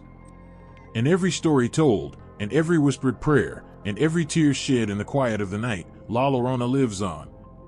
She is not just a ghost of the past, but a presence in the lives of all who carry the weight of migration, exile, and separation. Her cries do not fade with time, they grow louder, more resonant, as they are passed down from one generation to the next.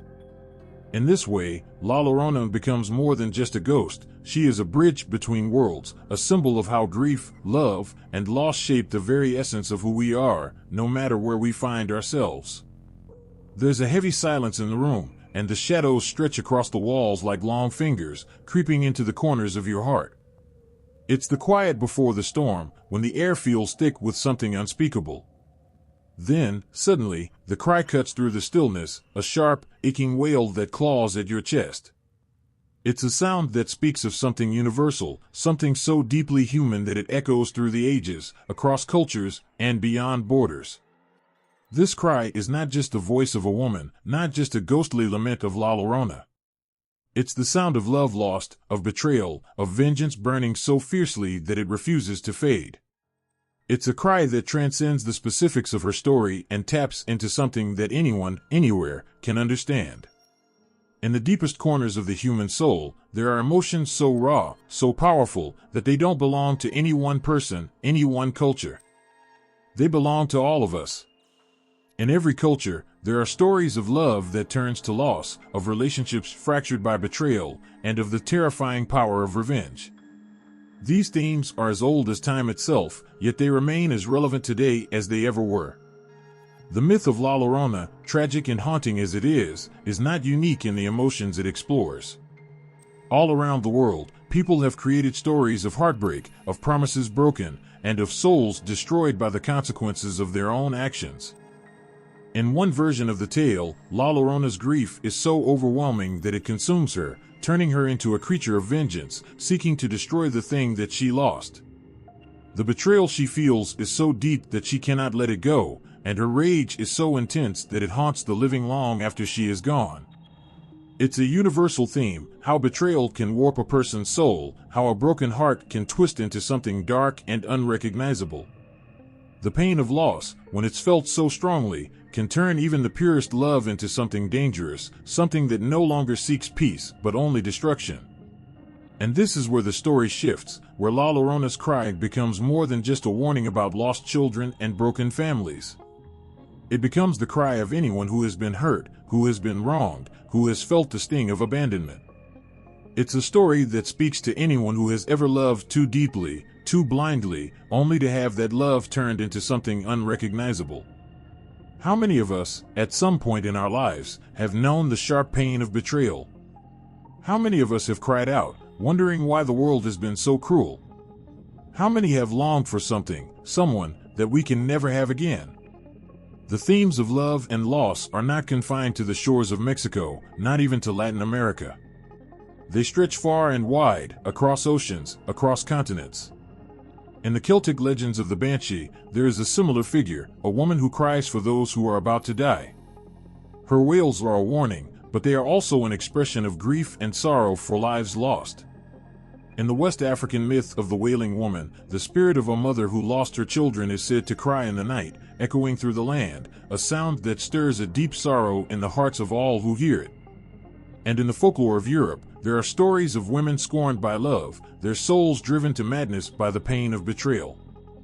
These stories share something fundamental. They are not just about ghosts or mythical figures. They are about the human experience, about the emotions that connect all of us, no matter where we come from. Love, loss, betrayal, vengeance, these are not just words or themes for storytellers to weave into their tales. They are the emotions that bind us together as a people, as a species. They are the things that make us feel alive, and when they are twisted, they are the things that can destroy us. As the night wears on, as the cries of La Llorona fade into the distance, her story takes on a new meaning. It's no longer just a ghost story, it's a reflection of the things we all carry inside us. It's a story about the choices we make, the love we give, and the consequences that follow. It's a reminder that, at our core, we are all driven by the same powerful emotions, emotions that can lead us to greatness, to connection, or to darkness, to isolation, and to regret. For La Llorona, it was the loss of her children that caused her to lose herself, to become something monstrous, something that would haunt the world forever. But her story is not just about her. It's about the choices she made, and how those choices led her down a path of despair.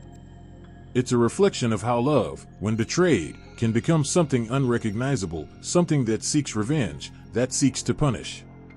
And in that way, it's a story that speaks to all of us, because we've all felt the sting of betrayal, the desire to make things right, even when making things right means destroying everything in our path. As La Llorona's wail echoes across the land, it serves as a reminder, the themes of love, loss, betrayal, and vengeance are not just things that exist in stories or folklore. They are the things that shape our lives, that guide our actions, that tear us apart and bring us together. They are the things that make us human. And so, as we hear her cry, as we feel the weight of her pain, we are reminded that these themes, universal and timeless, will always be with us. They will continue to shape the stories we tell, the legends we pass down, and the way we understand the world around us. They are the things that make us who we are, vulnerable, imperfect, and so deeply connected to each other, even when we are separated by time, space, and circumstance. In the end, La Llorona's tale is not just hers to tell. It is ours too, woven into the fabric of our shared humanity. And as long as we live, as long as we love, as long as we face the pain of loss and betrayal, her wail will echo through the ages, reminding us of the universal themes that bind us all together. There's something unsettling about how deeply the story of La Llorona reaches into the collective memory of people. It's not just a ghost story. It's more than a warning to keep children close at night. Her cry, that endless wail, isn't just a sound, it reverberates through the very fabric of who we are. It's as if this legend has somehow burrowed deep into our psyche, carving itself into our bones. But what is it about this story that makes it so universally enduring, so undeniably poignant? Scholars and psychologists have long sought to understand the truth hidden beneath the surface of La Llorona's tale. Her grief, her rage, her endless pursuit, it all begs for an explanation. Why does her pain, her loss, her wrath resonate so strongly? How does a myth about a woman who drowned her children become such an integral part of so many cultures? To many, La Llorona is not just a figure in a story, she's a symbol, a reflection of something deeper. An anthropologist might argue that the story speaks to the universal themes of motherhood, sacrifice, and guilt that are woven into the human experience. La Llorona is a mother who loses her children, and with them, she loses herself. Her grief is so profound that it drives her to madness, turning her into a spectral figure wandering through time. It's a tragic image that hits at the heart of what it means to be a parent, to love something so fiercely that its loss feels unbearable. For countless cultures, motherhood represents the foundation of a family, and La Llorona's loss strikes at that core. In her, we see the failure to protect, the inability to save, the deep-rooted fear of being powerless in the face of loss. In the fields of psychology, the legend is often viewed through the lens of the collective unconscious, a theory first introduced by Carl Jung. According to Jung, myths like La Llorona are manifestations of the deeper, shared fears and desires that exist in all of us. These fears are passed down through generations, shaping the stories that define our cultures. La Llorona's endless wailing for her children reflects something more than personal grief. It taps into the universal anxiety that we all carry, the fear of losing those we love most, of being abandoned, of losing control. And it's that element of the story, the loss of control, that drives much of her terror. Her transformation from a grieving mother to a vengeful specter reveals the psychological consequences of that helplessness. La Llorona's rage is not just about revenge on the world that took her children from her, it's about the rage she feels towards herself for failing in the most fundamental way. The story brings to light our own darkest fears, that in the face of tragedy, we might lose our humanity, our sense of self. La Llorona is trapped in that cycle, forever torn between love and anger, forever wandering in search of something that can never be returned. From an academic perspective, this myth might also reflect how deeply embedded grief can distort our understanding of the world. In the depths of La Llorona's sorrow, the line between reality and hallucination blurs. Is she truly a ghost, or is she the product of a mind shattered by unbearable loss? This concept of reality bending under the weight of grief touches a nerve in all of us. How many of us have known a kind of pain so deep that it makes the world feel strange, distant, unreal? The boundaries of what we experience and what we imagine collapse, and in that confusion, we find ourselves looking for answers, even if those answers come in the form of something supernatural. The psychological toll of La Llorona's loss leads to a disturbing but common feature in folklore, the sense of something unfinished, unresolved. Her cries in the night are not just expressions of pain, they are reminders that something has been broken, something has gone wrong. Her presence in the stories mirrors our own struggles with unresolved emotions, the things we carry with us, never truly letting go. Her tale calls to mind the haunting weight of regret, the sense that we can never truly undo what we've done or prevent the tragedies we've witnessed. Scholars who study cultural traditions also note that La Llorona's presence in various forms in different cultures speaks to the adaptability of human folklore. Over time, her tale has changed, yet certain elements remain consistent. Perhaps this is because the legend itself reflects something vital in human nature, the need to make sense of suffering, to assign meaning to the tragedies that befall us. When life seems too cruel, we seek stories that can explain our suffering, that can transform it into something tangible. La Llorona's myth allows us to give a face, a name, a story to the pain of loss, while also giving us a symbol through which to confront our deepest fears. The fact that La Llorona's story continues to evolve across generations and geographical locations further emphasizes her role in reflecting societal fears and changes.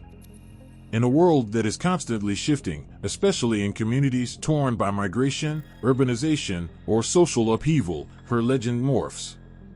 Her cries echo through the halls of homes in new countries and unfamiliar lands. But despite her changing forms, her core remains intact.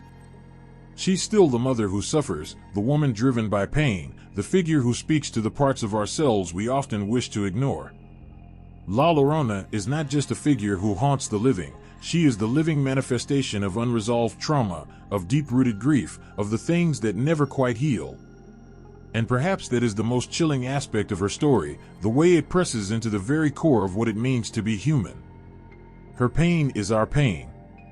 Her loss is our loss. Her grief is the grief we carry, even when we try to forget it.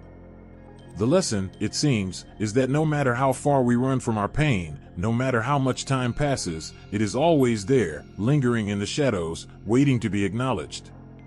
As the story of La Llorona endures across generations and disciplines, it reveals an uncomfortable truth: her wail is not just hers alone.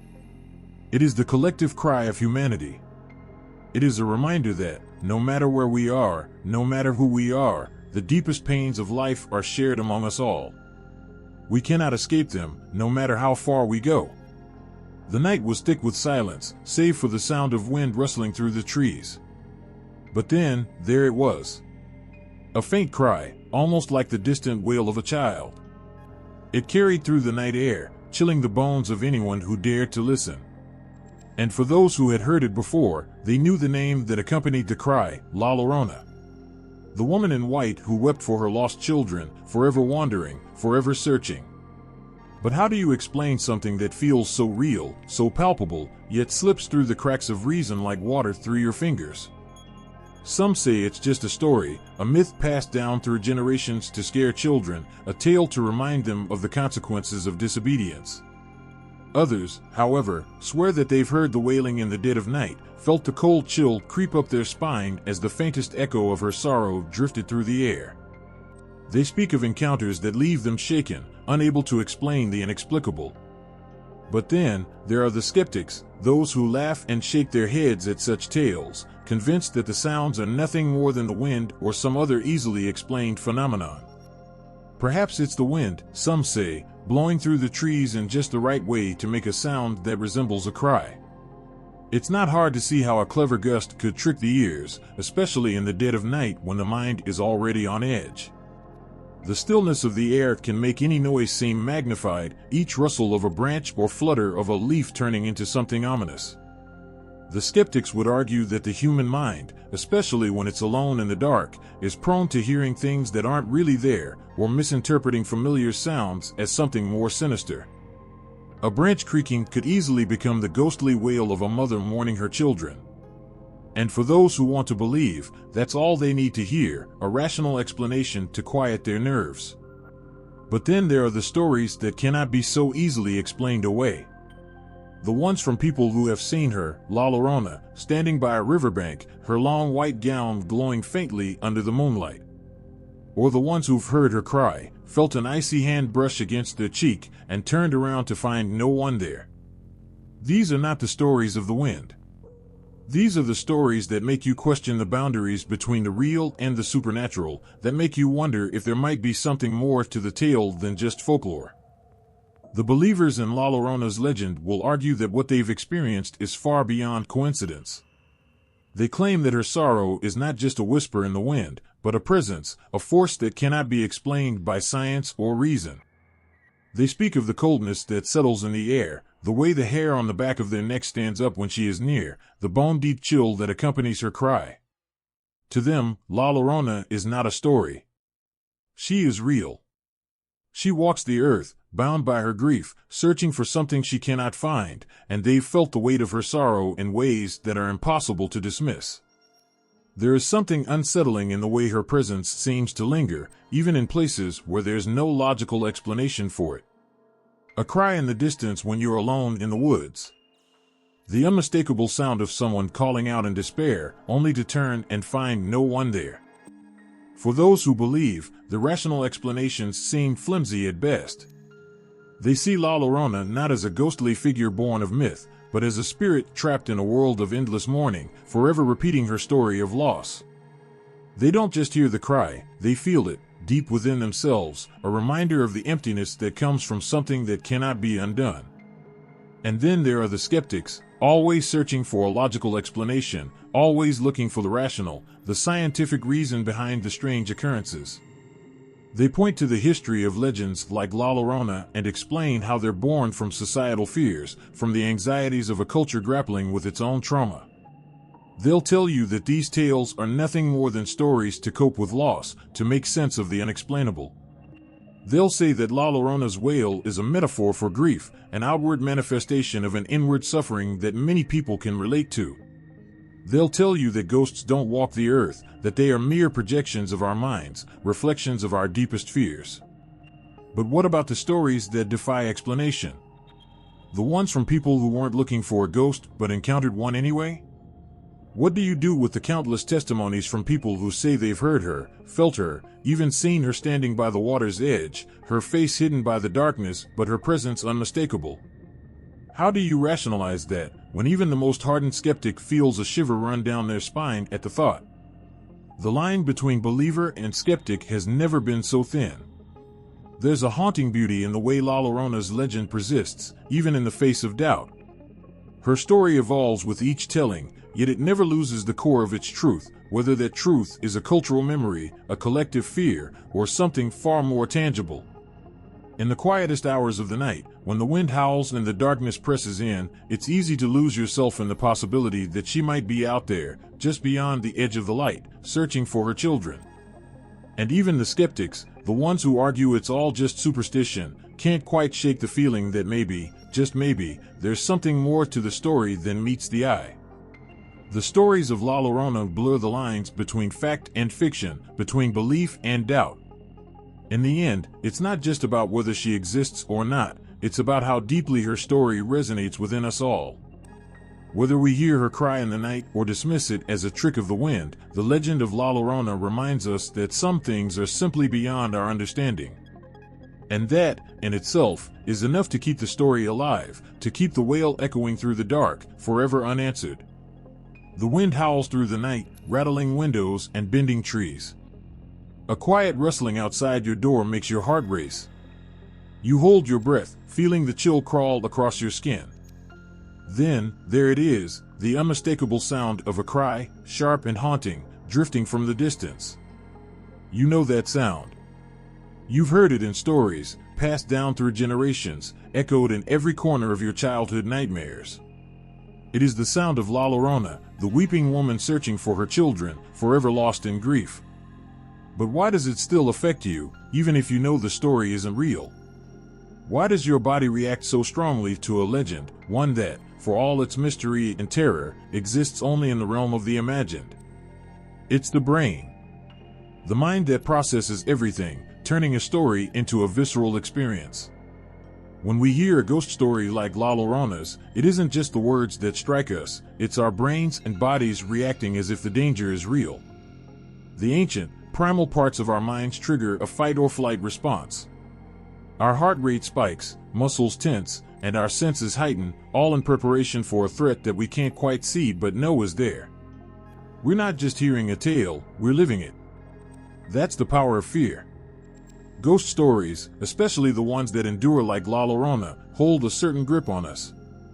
Our brains are wired to respond to stories that tap into deep, universal emotions, grief, loss, and terror. It's the way we process the unknown.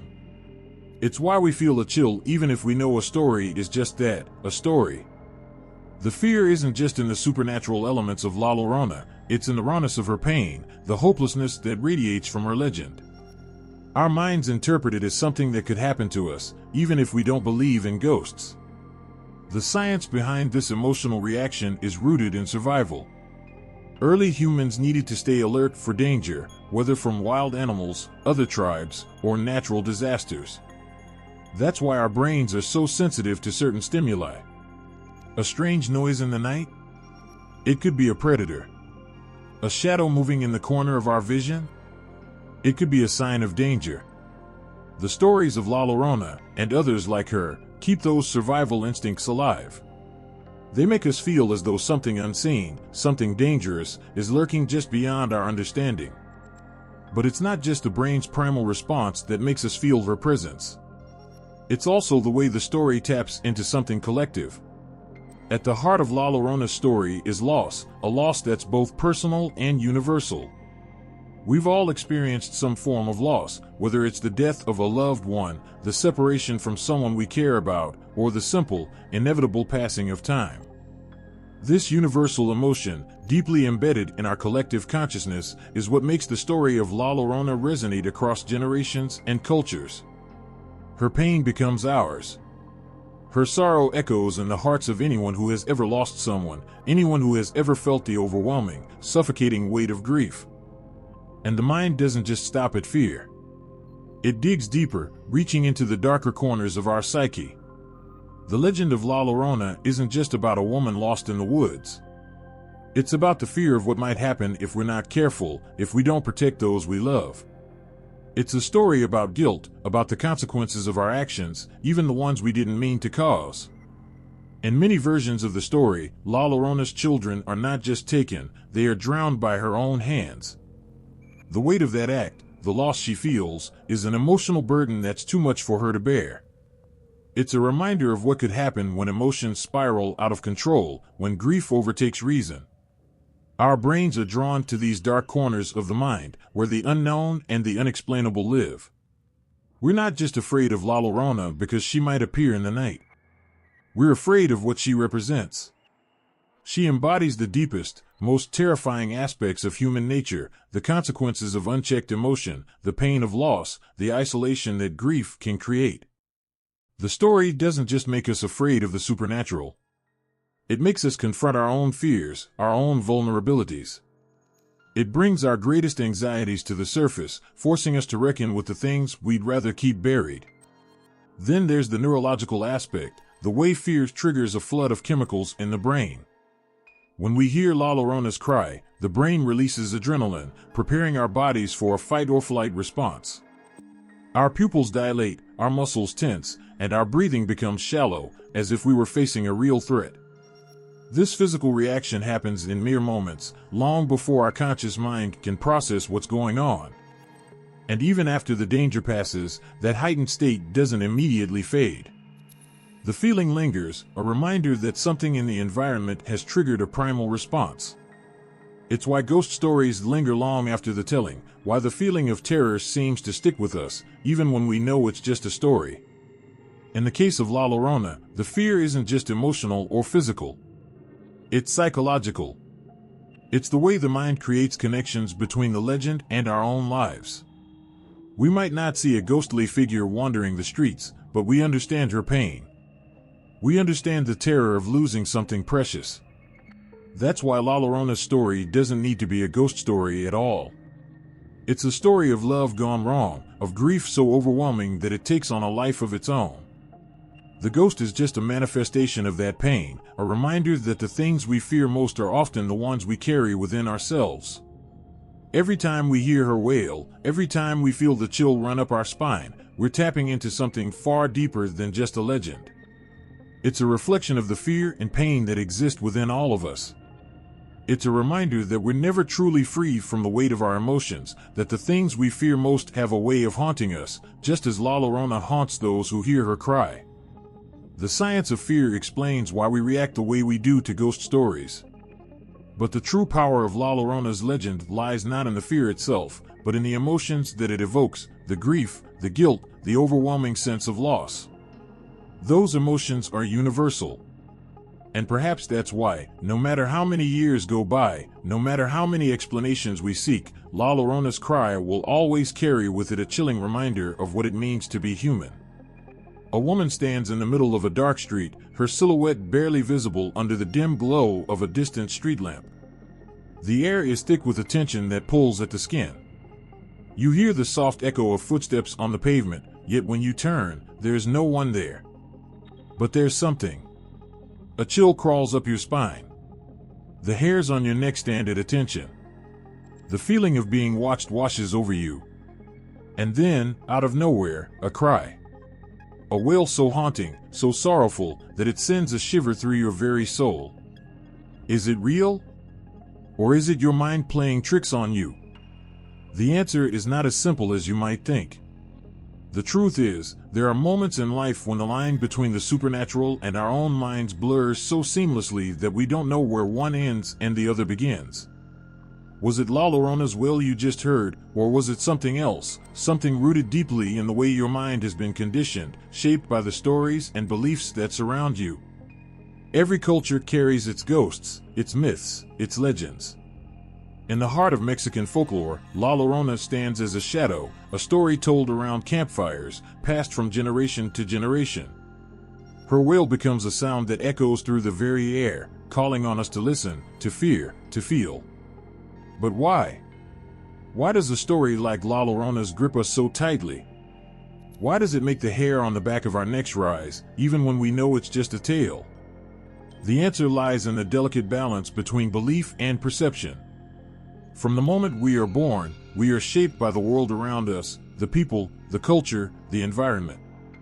Our beliefs, both conscious and subconscious, form the foundation of how we understand and interact with the world. The things we see, hear, and experience are filtered through these lenses, and sometimes, what we perceive as supernatural is nothing more than a reflection of what we've been taught to believe. Imagine, for a moment, that you've grown up hearing the stories of La Llorona, the weeping woman who roams the earth, mourning her lost children. The stories were passed down by your parents, your grandparents, your community. These tales became part of you, a part of your cultural identity. They shaped the way you view the world, the way you perceive danger, sorrow, and the unseen. Now, picture yourself walking alone one night, perhaps after a long day of work or in the quiet hours of the evening. The streets are empty. The night is still. And then, you hear it. That cry. It's soft at first, almost like a breeze. But then it grows louder, closer, until it feels as though it's right behind you. You turn, but no one is there. Your heart races. Your thoughts spiral. And in that moment, it's not just the sound that chills you. It's the history, the belief, the culture that runs through your veins. Your mind has been conditioned to recognize that cry, that wail. And so, you are left with the question, was it real, or was it the weight of all those stories, all those beliefs, crashing down on your consciousness? This is the crux of the question, haunting or hallucination. Is the supernatural real, or is it a product of cultural conditioning? In many ways, the answer is both. The way we experience the world is deeply influenced by the stories and beliefs that shape us. When we hear a cry in the dark, we don't just hear sound. We hear history. We hear culture. We hear generations of belief and fear passed down like a torch in the night.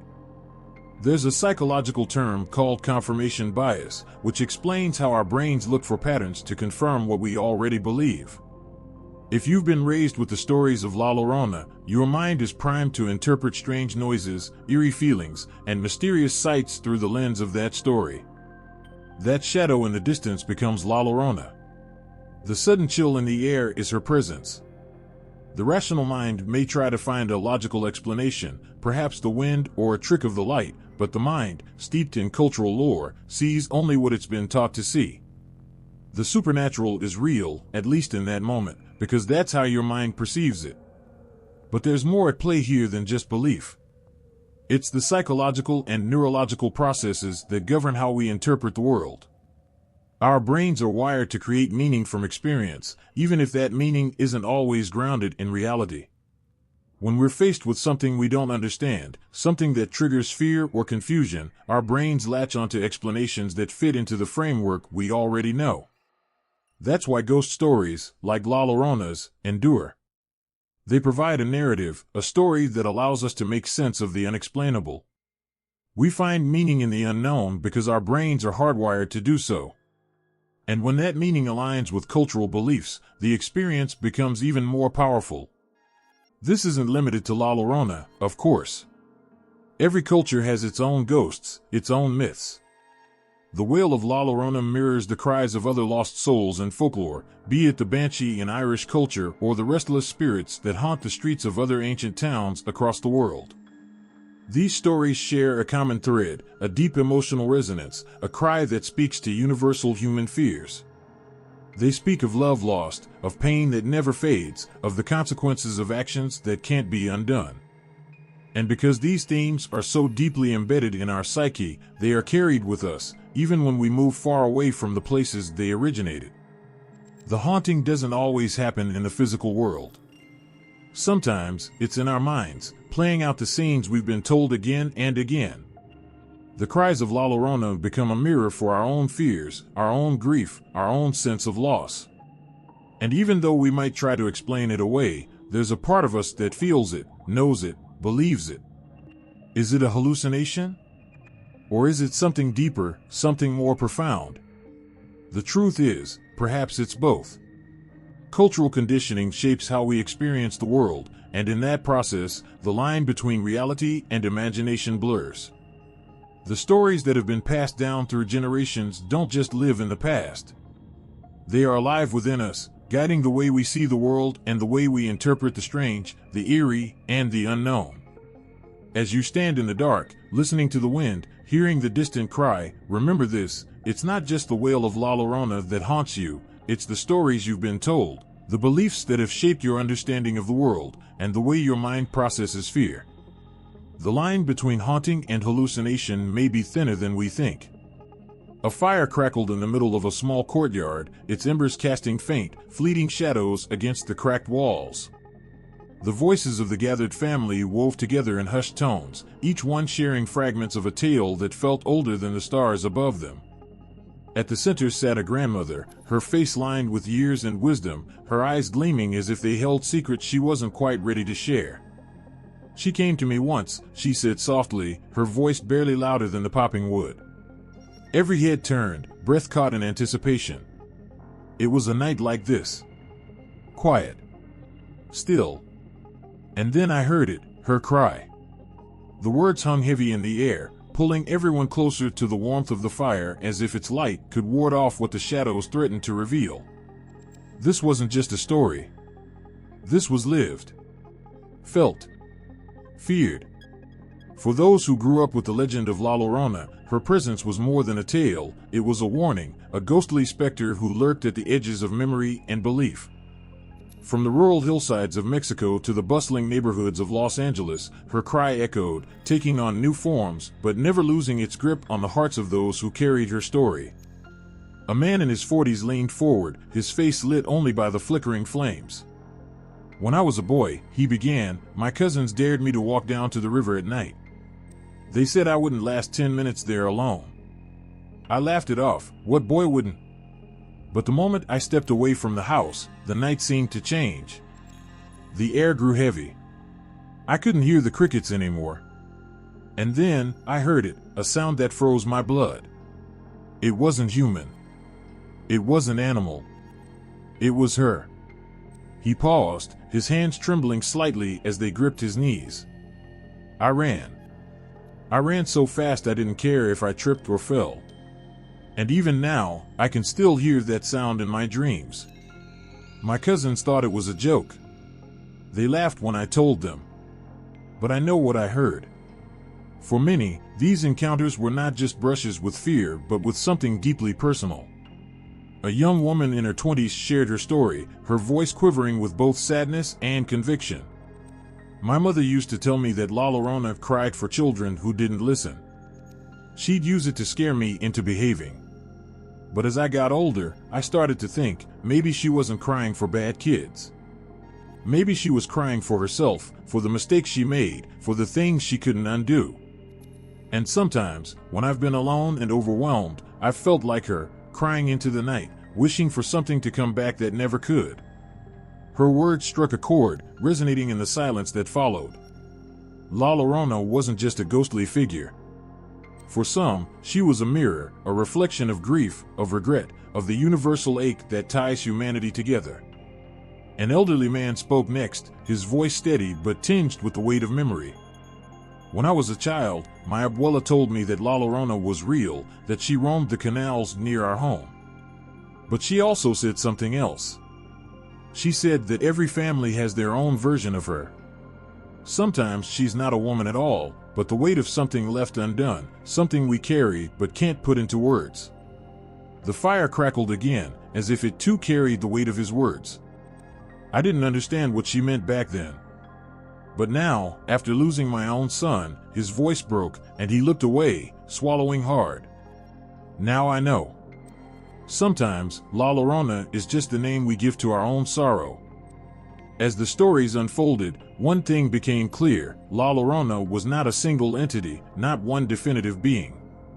She was as much an expression of cultural identity as she was a haunting figure. She was the sorrow of a grandmother who lost her children to illness. She was the regret of a young man who made choices he could never take back.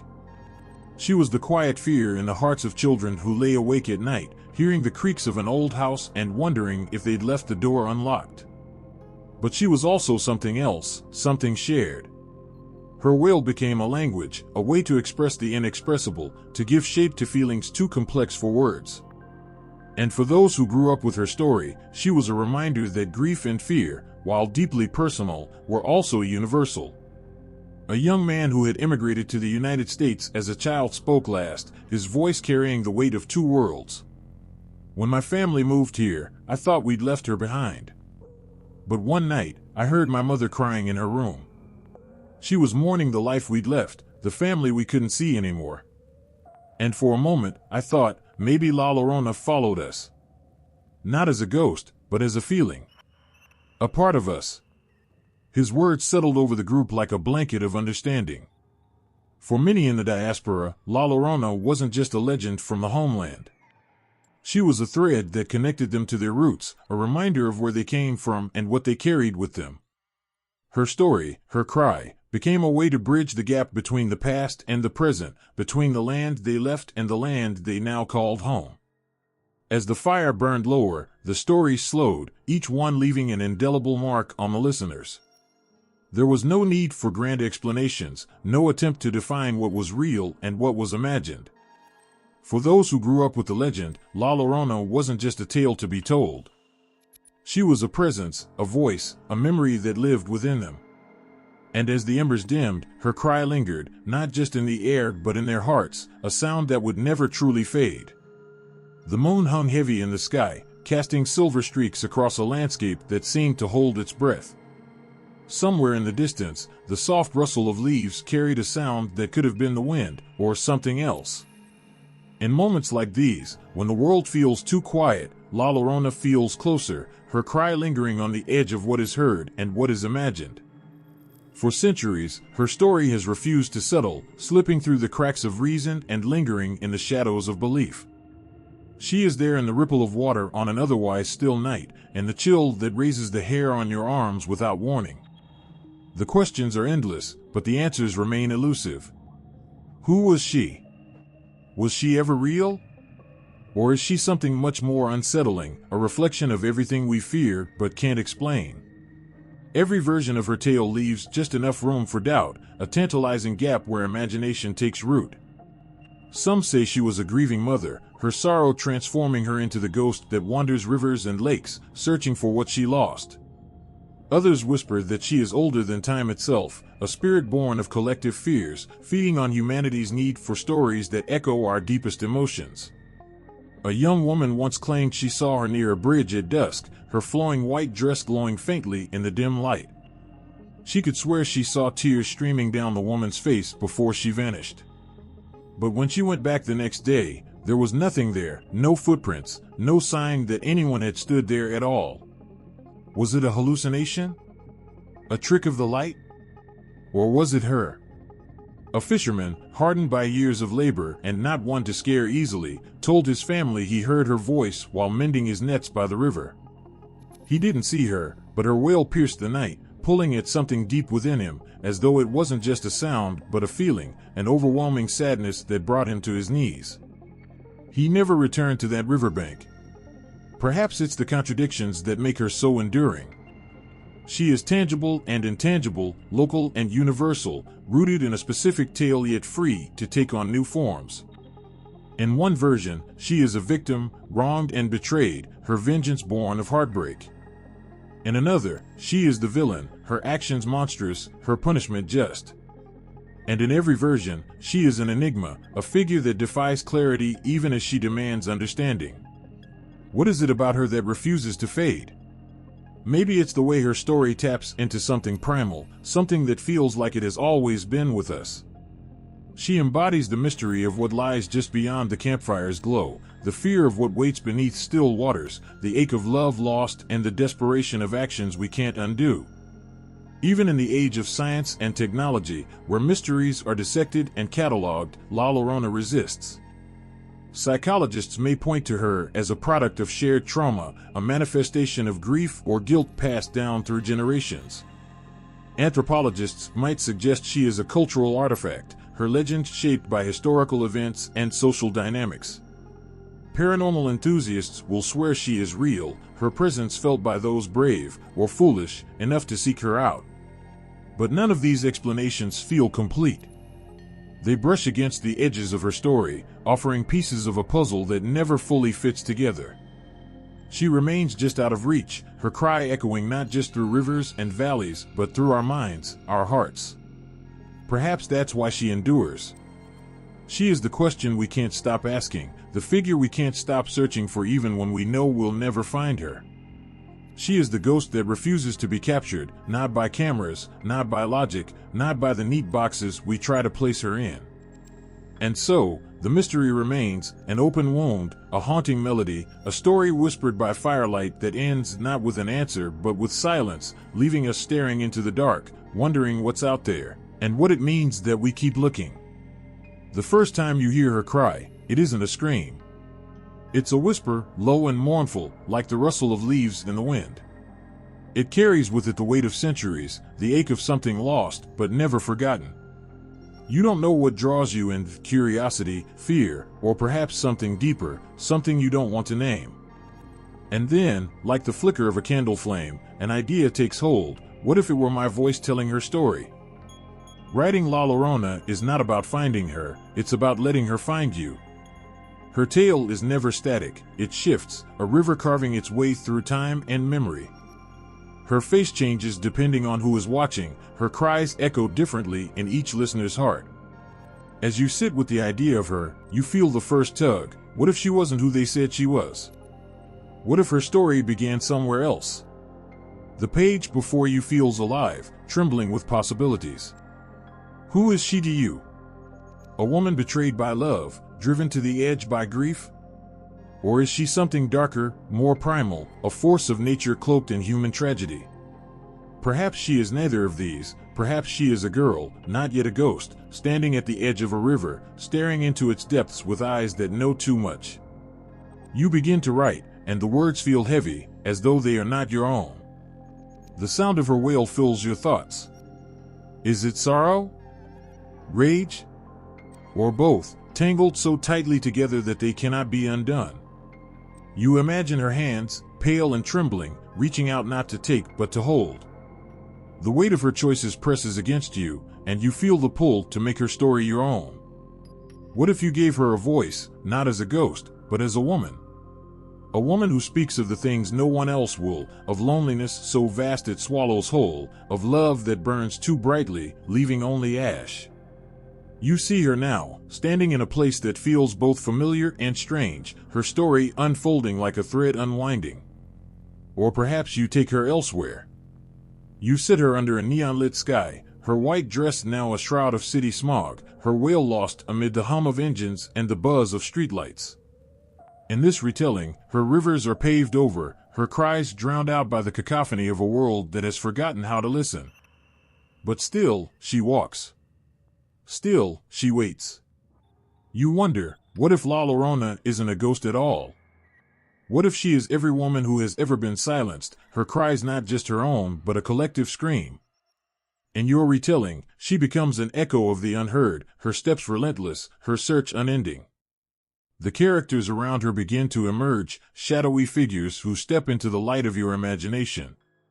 the lover who betrayed her, the children she lost.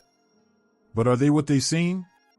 Maybe the lover is not a villain but a man undone by his own flaws.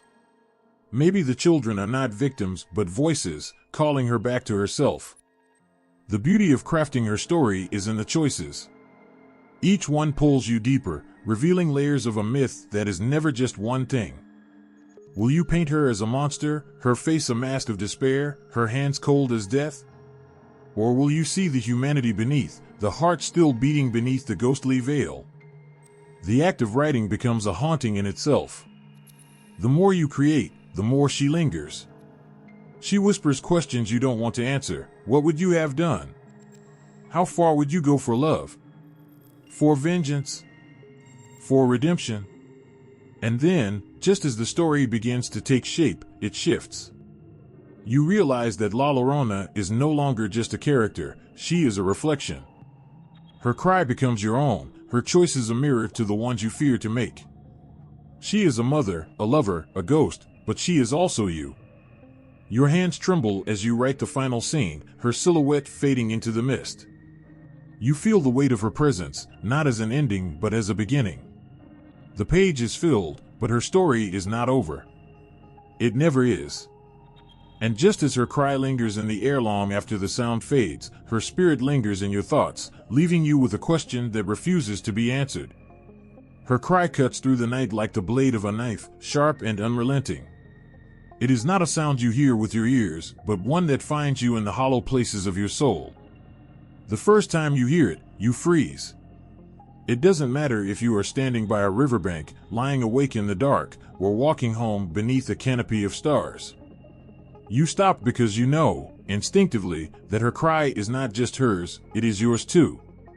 Grief is her language, and she speaks it fluently.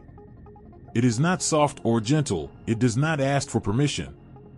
It crashes over you like a wave, dragging you into its depths, leaving you gasping for air. She teaches you that grief cannot be contained. It spills out, breaking through every wall you've built to keep it at bay. In her wails, you hear the echoes of your own losses, the love you gave but never received, the dreams you buried, the faces you will never see again. But La Llorona does not stop at grief. She is not just a voice of pain but of resilience. She walks the earth endlessly, searching, crying, but never stopping. Her steps are relentless, and in their rhythm, there is a kind of power. She teaches you that even in the face of unimaginable loss, there is movement. The act of walking forward, no matter how small the step, is a defiance of the weight that tries to pull you under. Her story shifts, changing shape with each retelling, but its heart remains the same. It is a reminder that storytelling itself is an act of resilience.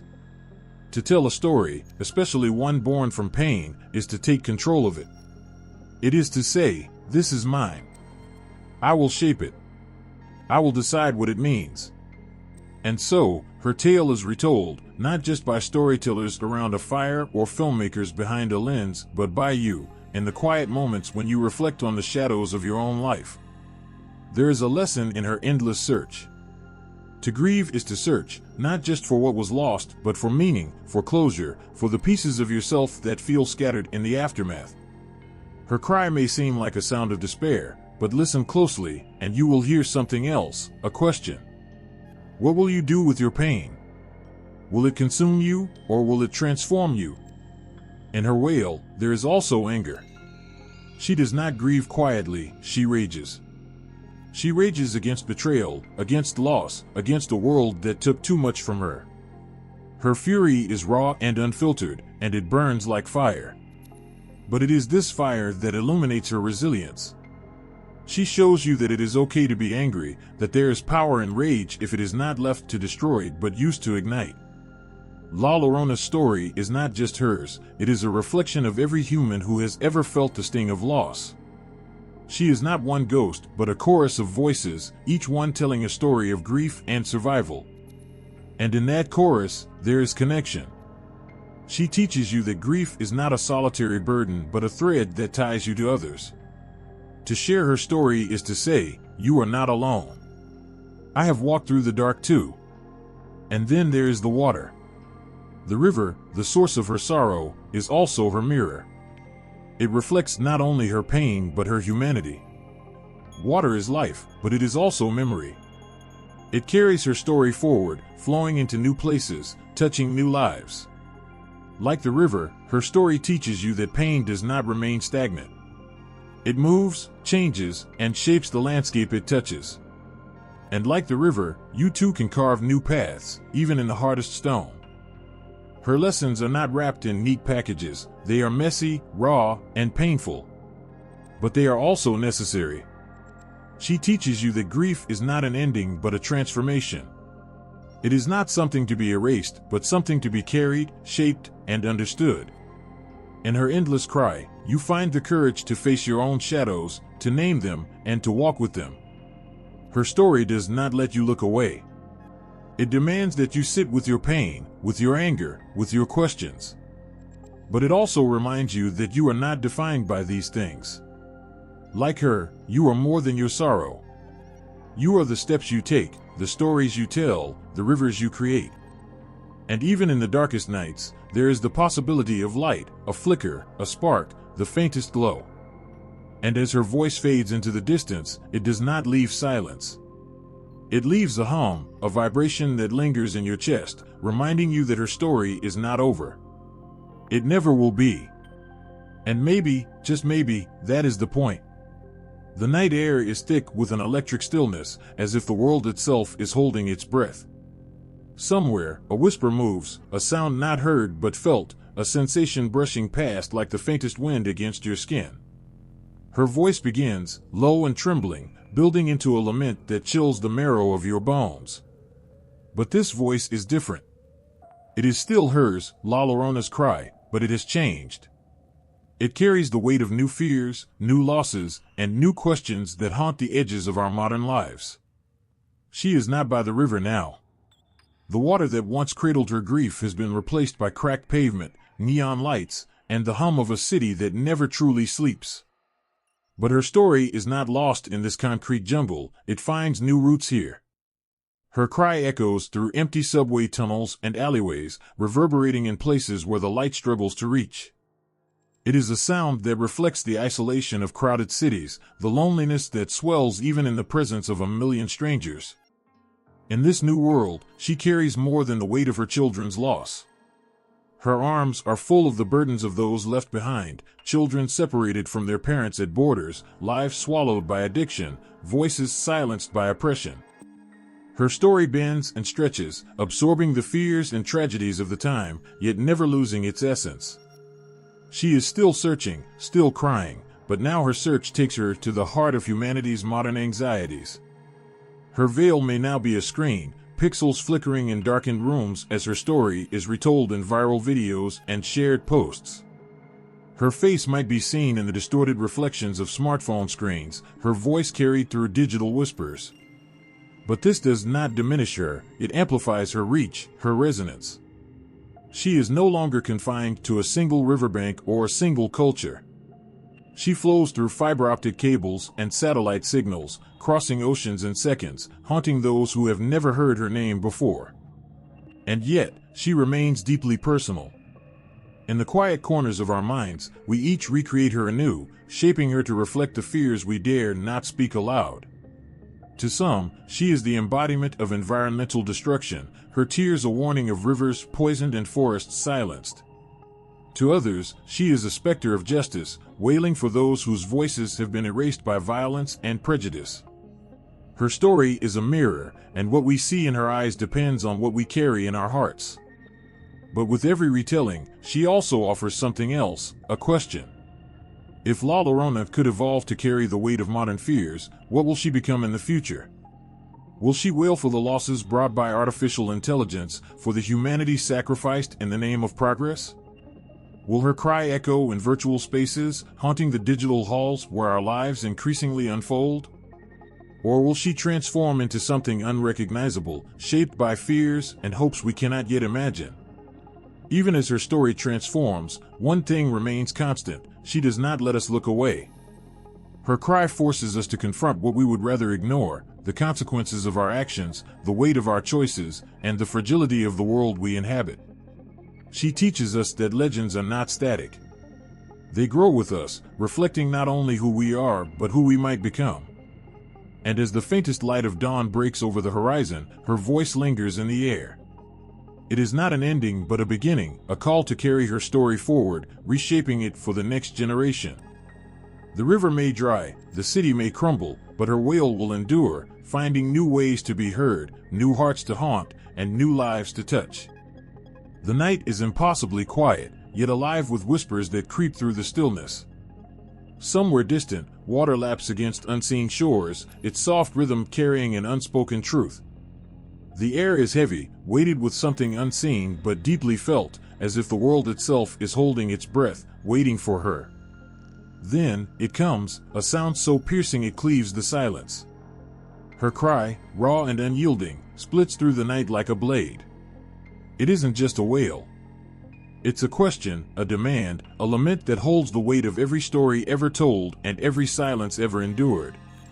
La Llorona cries not just for her children, but for all that has been lost: love, hope, innocence, and the fragile thread that binds us to one another. Her voice shatters the illusion of separation, weaving together the pain of every broken heart and every whispered regret. She is not a ghost. She is the ache we carry, the shadow we cannot shake, the wound that never truly heals. Her voice echoes in places you wouldn't expect. It slips through cracks in old wooden floors, wraps itself around the dim glow of streetlights, and seeps into the dreams of those who believe themselves untouched by her tale. She is a reminder that grief knows no boundaries. It does not belong to one time or one place. It is a river that flows endlessly, carving through the landscapes of our lives. But listen closely, and you might hear something more. Beneath the anguish is another note, faint but persistent, a thread of resilience, the strength that emerges from enduring. Her cry carries the weight of loss, but it also holds the power of remembrance. In her voice is the echo of those who refuse to be forgotten, who demand that their stories matter, even if the world would rather turn away. She does not cry for pity. Her tears are not an end, they are a beginning, a challenge to look at the wounds we hide and ask what we will do with them. Will we let them fester, or will we turn them into something more, an act of love, a moment of courage, a story that helps another find their way? La Llorona doesn't offer answers, she offers the space to ask the hardest questions. And just as suddenly as it began, her wail fades. The silence that follows is not empty but full, charged with the echoes of her voice. It lingers in the air like the scent of rain after a storm, a reminder of what has been and what still remains. You can almost feel her presence retreating, slipping back into the shadows, back to the rivers, the forests, the places where stories are born and reborn. Yet, she is not gone. She never truly leaves. Her story, like all the best ones, is a circle, endlessly turning, drawing us back to the beginning and forward into the unknown. Her final cry is not an ending but a thread, weaving its way into new tales, new voices, new hearts. As long as there are those who feel the weight of loss and the power of love, her voice will rise again, a haunting, unbroken song that refuses to fade.